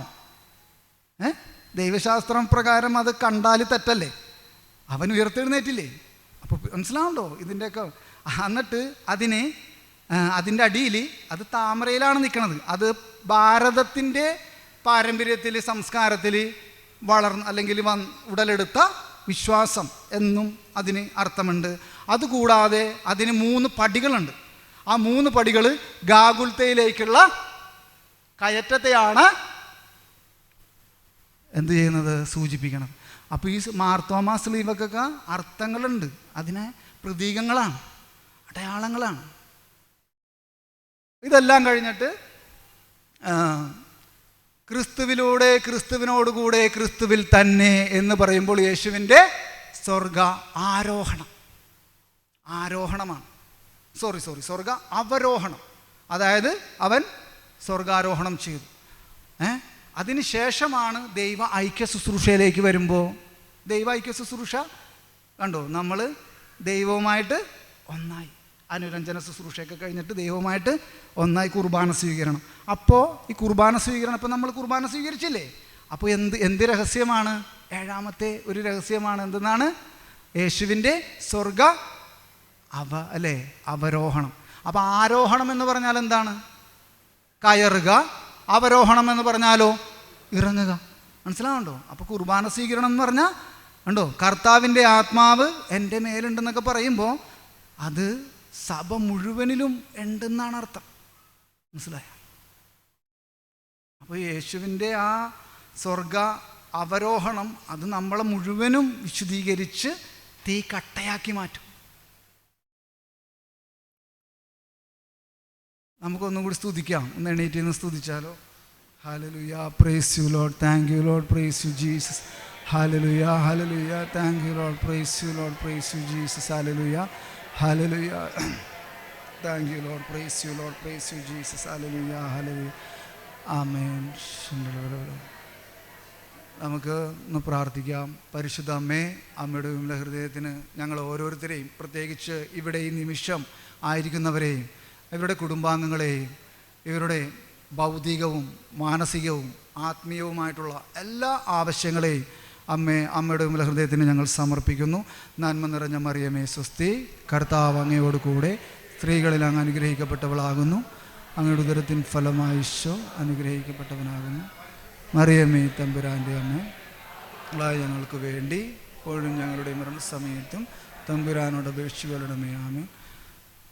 സ്വർഗസ്ഥനായ ഞങ്ങളുടെ പിതാവേ, അങ്ങയുടെ നാമം പൂജിതമാകണമേ, അങ്ങയുടെ രാജ്യം വരണമേ, അങ്ങയുടെ തിരുമനസ് സ്വർഗത്തിലെ പോലെ ഭൂമിയിലുമാകണമേ. അന്നു വേണ്ടുന്ന ആഹാരം ഇന്ന് ഞങ്ങൾക്ക് തരണമേ. ചെയ്തവരോട് ഞങ്ങൾ ക്ഷമിക്കുന്നത് പോലെ ഞങ്ങളുടെ തെറ്റുകൾ ഞങ്ങൾ ക്ഷമിക്കുന്നു.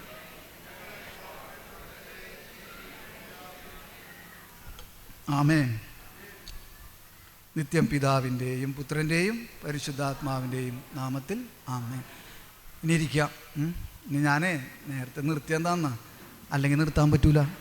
മനസ്സിലാവുണ്ടോ? അല്ലെങ്കിൽ നിർത്താൻ പറ്റൂല.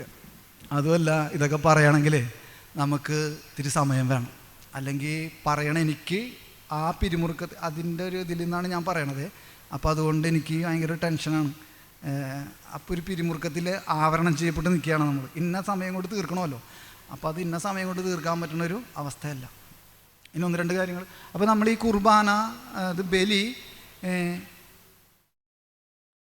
അല്ലേ, എന്താണ് ആഘോഷിക്കപ്പെടുന്നത്? ബലിയാണോ ആഘോഷിക്കപ്പെടുന്നത്, അല്ലെങ്കിൽ എന്താണ് അതിൻ്റെ ആരാധനക്രമങ്ങൾ ആണോ ആഘോഷിക്കപ്പെടുന്നത്? ഉണ്ടോ?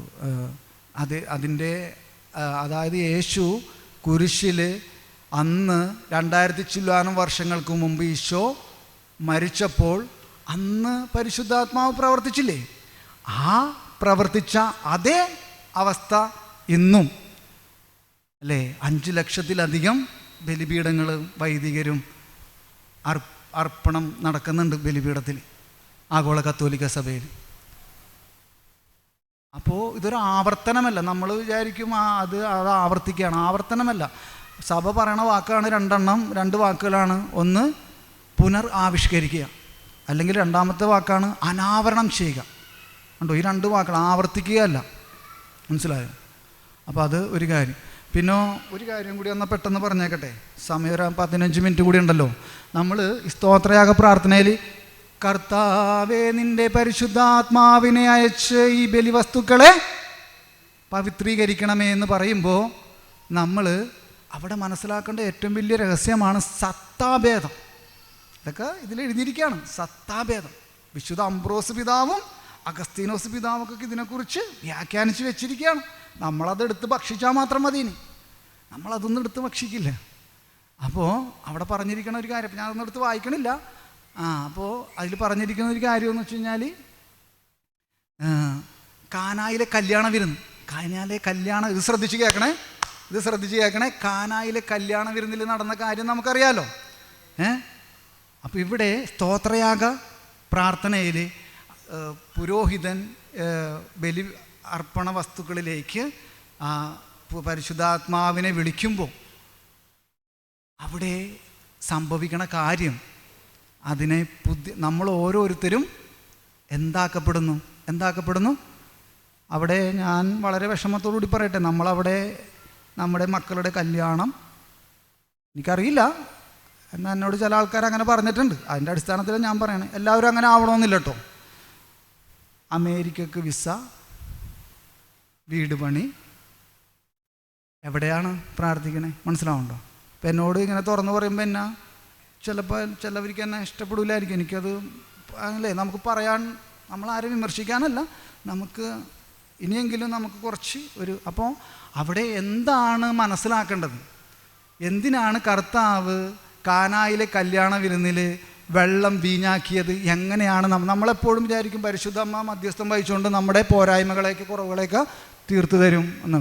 അതിനോട് ബന്ധപ്പെടുത്തിയാണ് ഈ വചനഭാഗത്തെ മിക്കപ്പോഴും വ്യാഖ്യാനിച്ചിരിക്കുന്നത് അല്ലേ? അതുണ്ട്, അർത്ഥമുണ്ട്. മാതാവ് നമുക്ക് എപ്പോഴും നമ്മുടെ കുറവുകളെ സ്ത്രീത്വത്തോട് മധ്യസ്ഥ അപേക്ഷിച്ച് പ്രാർത്ഥിക്കും, അതൊക്കെ ശരിയാണ്. പക്ഷേ വെള്ളത്തിൻ്റെ തന്മാത്ര എന്താണെന്നറിയോ? വെള്ളത്തിൻ്റെ തന്മാത്ര എന്താണ്? അല്ലേ, H2, ഹൈഡ്രജനും ഓക്സിജനും. വീഞ്ഞിൻ്റെയോ? അത് സയൻസ് പഠിച്ചവർക്കറിയാം. ഞാൻ 8ാം ക്ലാസ്സിൽ 3 കൊല്ലം തോറ്റ ആളാണ് കേട്ടോ. അപ്പോൾ എൻ്റെ കാര്യത്തിൽ നിങ്ങൾ പ്രതീക്ഷ ഒന്നും വെക്കണ്ട, നിങ്ങൾ തന്നെ കണ്ടുപിടിച്ചു. അതായത് CH3 CH2OH. ഈ CH3 CH2OH നിന്ന് അല്ലെങ്കിൽ H2 അല്ലേ, H2Oയിൽ നിന്ന് ഈ തന്മാത്ര ഉണ്ടാക്കാൻ പറ്റുമോ?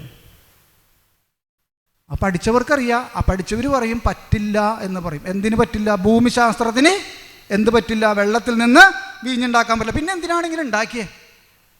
അതായത് യേശുവിൻ്റെ 2ാം വരവിലൂടെ ഈ പ്രപഞ്ചം മുഴുവനും പുനർസൃഷ്ടി അല്ലേ? എന്താണ് ആ വാക്ക്?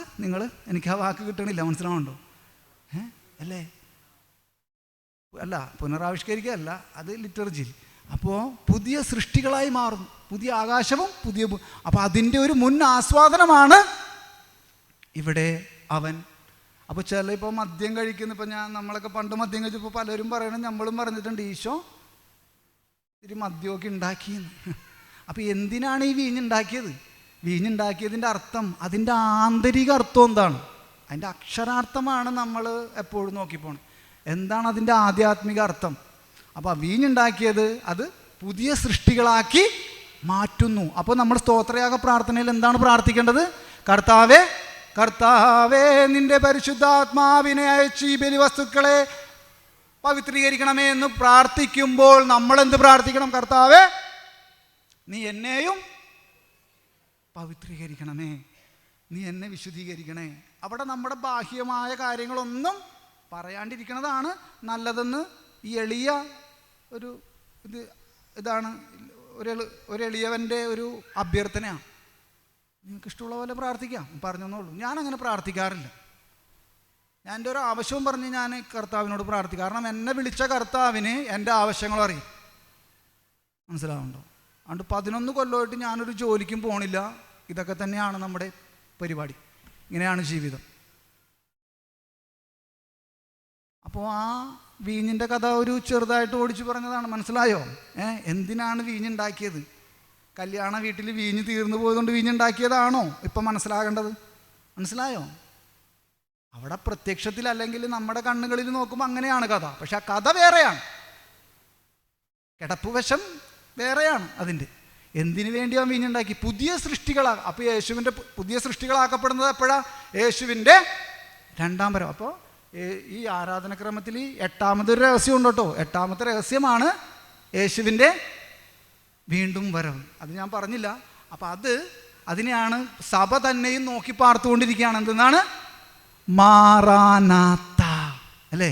മാറാനാത്ത, കർത്താവായ ദൈവമേ വീണ്ടും വരിക. അപ്പോൾ ഈശോ എന്ത് പറയും? അപ്പോൾ ഈശോ എന്ത് പറയും? ഈശോ ഒരു മറുപടി തരും നമുക്ക്. എന്താ പറയണേ? മാറനത്ത. എന്ത് പറയും? അതായത് മകനെ മകളെ ഞാൻ വന്ന് കഴിഞ്ഞല്ലോ. എങ്ങനെ?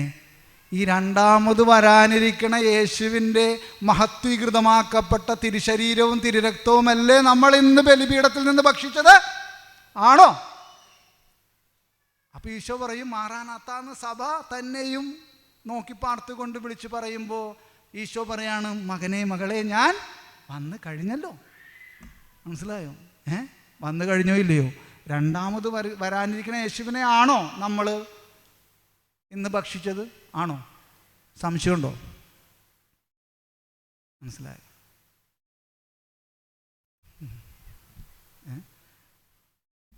നിങ്ങൾക്ക് എന്തെങ്കിലും ചോദിക്കാനുണ്ടോ എന്നോട്? അപ്പോൾ ഞാൻ പറഞ്ഞല്ലോ, ഞാനൊരു വൈശ്യബ്രാഹ്മണ കുടുംബത്തിൽ ജനിച്ചതാണ്. അതേപോലെ തന്നെ എൻ്റെ ഭാര്യ മുസ്ലിമായിരുന്നു. എൻ്റെ മോൻ അവർ രണ്ടുപേരും 2019 മാമോദീസ സ്വീകരിച്ചത്. അപ്പോൾ അവനിപ്പോൾ +2 പഠിക്കണം. +2 പഠിക്കുകയാണ്. അപ്പോൾ അവരും വേറെ ജോലിക്കൊന്നും പോകണില്ല. ആ ഭാര്യയും വീട്ടിൽ തന്നെയാണ്. അപ്പോൾ ഞാനിപ്പോൾ ഇങ്ങോട്ട് കയറണേക്ക് മുമ്പ് ഞാൻ ഫോണിൽ വിളിച്ചിട്ട് പറഞ്ഞു, നീ ശക്തമായിട്ട് പ്രാർത്ഥിച്ചോ, കാരണം ഇത് ഇത്തിരി പ്രബോധന ശൈലിയാണ്. അപ്പോൾ അതെല്ലാവർക്കും ഇഷ്ടപ്പെടണം എന്ന് നിർബന്ധമില്ല. കാരണം ഞാൻ നിങ്ങളെ വിഷമിപ്പിക്കാൻ വേണ്ടി പറയണല്ല, എൻ്റെ മുഖത്ത് നോക്കി അങ്ങനെ പറഞ്ഞിട്ടുണ്ട് ചില ആൾക്കാർ. ഞാനത് വിമർശനാത്മകമായി പറയണല്ല. ഞാൻ അവരെക്കാൾ കേമനാണെന്നും അർത്ഥമില്ല കേട്ടോ. ഞാൻ അവരെക്കാൾ വലിയ ആളാണെന്നും അർത്ഥമൊന്നുമില്ല. ഞാൻ അവരെക്കാളൊക്കെ ബലഹീനനാണ് നിങ്ങളെക്കാളും. മനസ്സിലാവുന്നുണ്ടോ? എനിക്ക് ഒരറിവും ഇല്ല. ഞാനിതിപ്പോൾ ഇങ്ങനെ ഇതിനൊക്കെ കുറച്ച് വായിച്ച് മനസ്സിലാക്കിയത്, ആ കുർബാന പുസ്തകത്തിൽ നിന്നൊക്കെ ഇങ്ങനെ മനസ്സിലാക്കിയത് ഞാൻ നിങ്ങൾക്കുമായിട്ട് പങ്കുവെച്ചെന്നുള്ളൂ. മനസ്സിലാവുന്നുണ്ടോ? അപ്പോൾ നമ്മൾ ഒരിക്കലും നമ്മൾ വിമർശനാത്മകമായ ഒരാളെ ഈശോ പറഞ്ഞല്ലോ. എന്ത് പറഞ്ഞു? 7-ാം അധ്യായത്തിൽ മത്തായിയുടെ സുവിശേഷത്തിൽ പറഞ്ഞു, മലയിലെ പ്രസംഗത്തിൽ, വിധിക്കരുതെന്ന് പറഞ്ഞു. അപ്പോൾ വിധിക്കാൻ ഞാൻ ആളല്ല, പക്ഷെ ചില കാര്യങ്ങൾ കാണുമ്പോഴേ നമുക്കൊരു സങ്കടം വരും. അപ്പോൾ ഞാൻ അങ്ങനെ കുറേ കാര്യങ്ങളുണ്ട്. അപ്പോൾ ഞാൻ നിങ്ങളോട് എപ്പോഴെങ്കിലും എനിക്ക് ദൈവം അനുവദിക്കുകയാണെങ്കിൽ ഞാൻ എൻ്റെ സാക്ഷ്യം നിങ്ങളോട്, ദൈവം അനുവദിക്കുകയാണെങ്കിൽ എൻ്റെ സാക്ഷ്യം ഞാൻ ജീസസ് യൂത്തിന് വേണ്ടി കഴിഞ്ഞ 2 ആഴ്ചക്ക് മുമ്പ് പറഞ്ഞത് ഒരു ധ്യാനം ഉണ്ടായി നമ്മുടെ നാഷണൽ ലെവലിൽ. അപ്പോൾ അതിൽ പറഞ്ഞിട്ടുണ്ട്, 1 മണിക്കൂർ പറഞ്ഞിട്ടുണ്ട്. അപ്പോൾ അത് നിങ്ങൾക്ക് വേണമെങ്കിൽ കേൾക്കാം. എബ്രഹാം കണ്ണെന്ന് അടിച്ചാൽ നിങ്ങൾക്കത് കിട്ടും. ഞാൻ ബ്രദർ തോമസ് പോളിൻ്റെ കൂടെയാണ് ഞാൻ ശുശ്രൂഷ ചെയ്യണത്. അദ്ദേഹം എൻ്റെ ഗോഡ് ഫാദറാണ്. 26 വർഷം മുമ്പാണ് അദ്ദേഹത്തിൻ്റെ അടുത്ത് ഞാൻ വന്നത്. അപ്പോൾ ഞാൻ നല്ലോണം മയക്കുമരുന്നൊക്കെ ഉപയോഗിക്കുമായിരുന്നു. അങ്ങനെ മയക്കുമരുന്നുമായിട്ട് പിടിച്ചിട്ടാണ്, അങ്ങനെയാണ് ആ ധ്യാനം, അദ്ദേഹത്തിൻ്റെ ധ്യാനം ഞങ്ങളുടെ വീടിൻ്റെ അടുത്ത് കൂടാനിടയായതും. 2026 വർഷങ്ങൾക്ക് മുമ്പ്, എനിക്ക് അന്ന് 20 വയസ്സും. അപ്പോൾ ആ സമയത്ത് അങ്ങനെ കൂടി, അങ്ങനെയാണ് അദ്ദേഹം ഞങ്ങളെ കൊണ്ടുപോകുന്നത്. അപ്പോൾ ഞാനത് ഓടിച്ച് പറഞ്ഞതാണ്. ഞാൻ വിശദമായിട്ട് ദൈവം അനുവദിക്കുകയാണെങ്കിൽ, ദൈവം സാഹചര്യവും സമയമൊക്കെ തരാണെങ്കിൽ നമുക്ക് പിന്നീടത് പറയാം. അപ്പോൾ അതേപോലെ തന്നെ ഞാനൊരു 2000 തൊട്ട് 2015 വരെ പല ജയിലുകളിലും പല കേസുകളുമായിട്ട് ബന്ധപ്പെട്ട് പല ജയിലുകളിലായിരുന്നു. എറണാകുളം സബ് ജയിൽ, കാക്കനാട് ജില്ലാ ജയിൽ, പാലക്കാട്, ഇത് പാലക്കാടല്ലേ, പാലക്കാട് ടിപ്പു സുൽത്താൻ്റെ കോട്ട അല്ലേ, special sub jail, Alathur sub jail, ഇവിടെയൊക്കെ ഞാനുണ്ടായതാണ് 2005 ഒരു കൊലക്കേസുമായിട്ട് ബന്ധപ്പെട്ട്. ഇന്നലെ മിനിയാന്നും കൂടി ഞാൻ ആലത്തൂർ കോടതിയിൽ വന്നിട്ട് ഇറങ്ങുമ്പോഴാണ് എനിക്ക് ഇവിടെ നിന്ന് കോള് വരുന്നത്, ജോർജ് ഏട്ടൻ്റെ അല്ലേ, ജോർജ് ഏട്ടൻ്റെ കോള് വരുന്നു, ഒന്ന് വരാമോ എന്ന് ചോദിച്ചോ. അപ്പോൾ ഞാൻ പറഞ്ഞു ഞാൻ വരാം. അപ്പോൾ ഞാൻ വീണ്ടും പോയി. ഇന്നലെ വീണ്ടും ഞാൻ 2 വീലർ ഓടിച്ചുകൊണ്ട് വന്നു. ഞാനപ്പോൾ ഇതൊക്കെ പറയണം എന്തിനാണെന്ന് എനിക്കറിയില്ല. അപ്പോൾ അങ്ങനെ വന്നു. അപ്പോൾ ആ കേസ് ഇപ്പോഴും നടന്നുകൊണ്ടിരിക്കുന്നതുകൊണ്ട് എനിക്കതിനെക്കുറിച്ച് ഇപ്പോൾ ഒന്നും പറയാൻ പറ്റില്ല. അത് കോടതിയുടെ പരിഗണനയിലിരിക്കണമല്ലോ. അപ്പോൾ അതുകൊണ്ട് ഞാൻ അതിനെക്കുറിച്ചൊന്നും പറയണില്ല. അപ്പോൾ 13 ക്രിമിനൽ കേസ് ഉണ്ടായിരുന്നു. 13 ക്രിമിനൽ കേസിൽ 12 ക്രിമിനൽ കേസും തീർന്നു. ഒരു കേസ് ഇപ്പോൾ നിലവിലുണ്ട്. അത് അതിൻ്റെ കുറേ പ്രശ്നങ്ങൾ അതിലുണ്ട്. അപ്പോൾ അതുകൊണ്ട് എനിക്കതിപ്പോൾ പറയാൻ പറ്റില്ല. അപ്പോൾ അതൊക്കെയാണ് എൻ്റെ ഒരു ഇത്. അപ്പോൾ എൻ്റെ അമ്മ, അനിയൻ്റെ ഭാര്യ, 2 കുട്ടികൾ, അവരൊന്നും മാമോദീസ സ്വീകരിച്ചിട്ടില്ല. എൻ്റെ അപ്പം മരിച്ചുപോയി. എൻ്റെ അപ്പം മരിക്കുമ്പോൾ ഞാൻ സബ് ജയിലിലായിരുന്നു. അപ്പോൾ അങ്ങനെ 3 ദിവസത്തെ ഇടക്കാല ജാമ്യം തന്നിട്ടാണ് എന്നെ കൊണ്ടുവന്നത്. അപ്പോൾ അതൊക്കെ വേറൊരു ഇത്.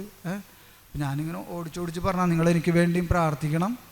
ഞാൻ എന്താ പറയുക, മരിക്കണമെങ്കിൽ യേശു ക്രിസ്തുവിന് വേണ്ടി വെറുതെ വിടുവായ തരമല്ല കേട്ടോ. ഞാൻ എൻ്റെ ഈ കൈയൊക്കെ നിങ്ങൾ കണ്ടത് എൻ്റെ പ്ലാസ്റ്റിക് സർജറി ചെയ്ത് വെച്ചിരിക്കുകയാണ്. ഈ ഞരമ്പുകൾ ഇതായിപ്പോയി, കട്ടായിപ്പോയി, വെട്ട് കിട്ടിയിട്ട്. ഇത് കണ്ടില്ലേ. അപ്പം ഞാൻ എൻ്റെ കൂട്ടുകാരിക്ക് വേണ്ടിയിട്ട് ചെറിയ വെട്ടൊക്കെ കൊണ്ടിട്ടുള്ള ആളാണ്. അപ്പം അങ്ങനെയാണെങ്കിൽ ഈ കർത്താവിന് വേണ്ടിയിട്ട് മരിക്കണം എന്നാണ് എൻ്റെ ആഗ്രഹം. പക്ഷെ ആ ധൈര്യം ഇവിടെ വില പോകില്ല അല്ലേ, ഇവിടെ പറ്റില്ല, ആ ധൈര്യം പോരാ. ഇവിടെ പരിശുദ്ധാത്മാവ് ധൈര്യം തന്നെ. അപ്പം അതിനു വേണ്ടി അപ്പം ഞാനപ്പോൾ സുവിശേഷം പ്രഘോഷിച്ച് വെറുതെ സുവിശേഷം പ്രഘോഷണമെന്ന് മാത്രമല്ല, ഈ സഭയുടെ പ്രബോധനങ്ങളും പ്രഘോഷിച്ച് അങ്ങനെ രക്തം ചിന്തി മരിക്കണം എന്നൊക്കെയാണ് എൻ്റെ ആഗ്രഹം. എനിക്കറിയില്ല. അപ്പോൾ നിങ്ങളെല്ലാവരും എനിക്ക് വേണ്ടി പ്രാർത്ഥിക്കും. ഞാൻ നിർത്തനാണ് കേട്ടോ. ഞാനപ്പോൾ അത് നേരത്തെ നിർത്തിയതെന്ന് വെച്ചാലേ പിന്നെ ആ സമയം വരുമ്പോൾ ഇതൊക്കെ നമുക്ക് ആ സമയത്തിനുള്ളിച്ച് പറയാൻ പറ്റണതല്ല. അതുകൊണ്ടാണ്.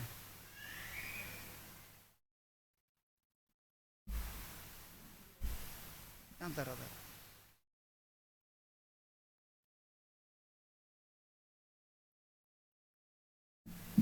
നമുക്കെല്ലാവർക്കും എണീറ്റ് നിന്നുകൊണ്ട് നമുക്ക് വേണ്ടി തിരുസഭയുടെ പഠനങ്ങളും എല്ലാം നൽകി നമ്മെ വചനത്തിലൂടെ നയിച്ച സഹോദരനെ സമർപ്പിച്ചുകൊണ്ട് അച്ഛനോട് ചേർന്ന് നമുക്ക് പ്രാർത്ഥിക്കാം. ഈ നിമിഷം നമ്മൾ തന്നെ പൂർണ്ണമായിട്ടും ദൈവകരങ്ങളിലേക്ക് സമർപ്പിക്കാൻ. കഴിഞ്ഞൊരു മണിക്കൂർ പരിശുദ്ധാത്മാവ് നമ്മിലേക്ക് പല വഴികളിലൂടെ നമ്മെ നയിച്ചു. പ്രത്യേകമായിട്ട് സഹോദരനിലൂടെ പരിശുദ്ധ കുർബാനയെക്കുറിച്ച് വളരെ വ്യക്തമായി തന്നെ നമ്മുടെ ജീവിതത്തിലേക്ക് പ്രബോധനം നൽകി.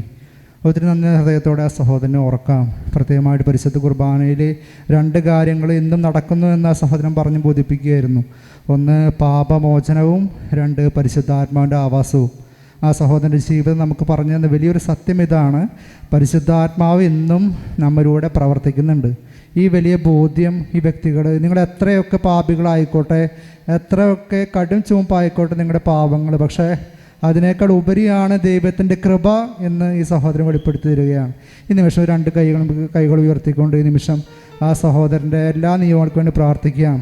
ആ സഹോദരൻ്റെ ജീവിതത്തിൽ ഇനിയും പരിശുദ്ധാത്മാവ് സമൃദ്ധമായി പ്രവർത്തിക്കുവാനും ജീവിതത്തിലുടനീളം ഈശോയ്ക്ക് വേണ്ടി ജീവിതം മാറ്റിവെക്കണം വലിയ കൃപയ്ക്ക് വേണ്ടി ഈ നിമിഷ സഹോദരനെ സമർപ്പിച്ചുകൊണ്ട് 2 കൈകൾ ഉയർത്തിക്കൊണ്ട് നമുക്ക് സ്തുതിക്കാം. ഹല്ലേലൂയ, ഹല്ലേലൂയ, യേശുവേ നന്ദി, യേശുവേ സ്തുതി. Hallelujah, hallelujah, hallelujah, hallelujah.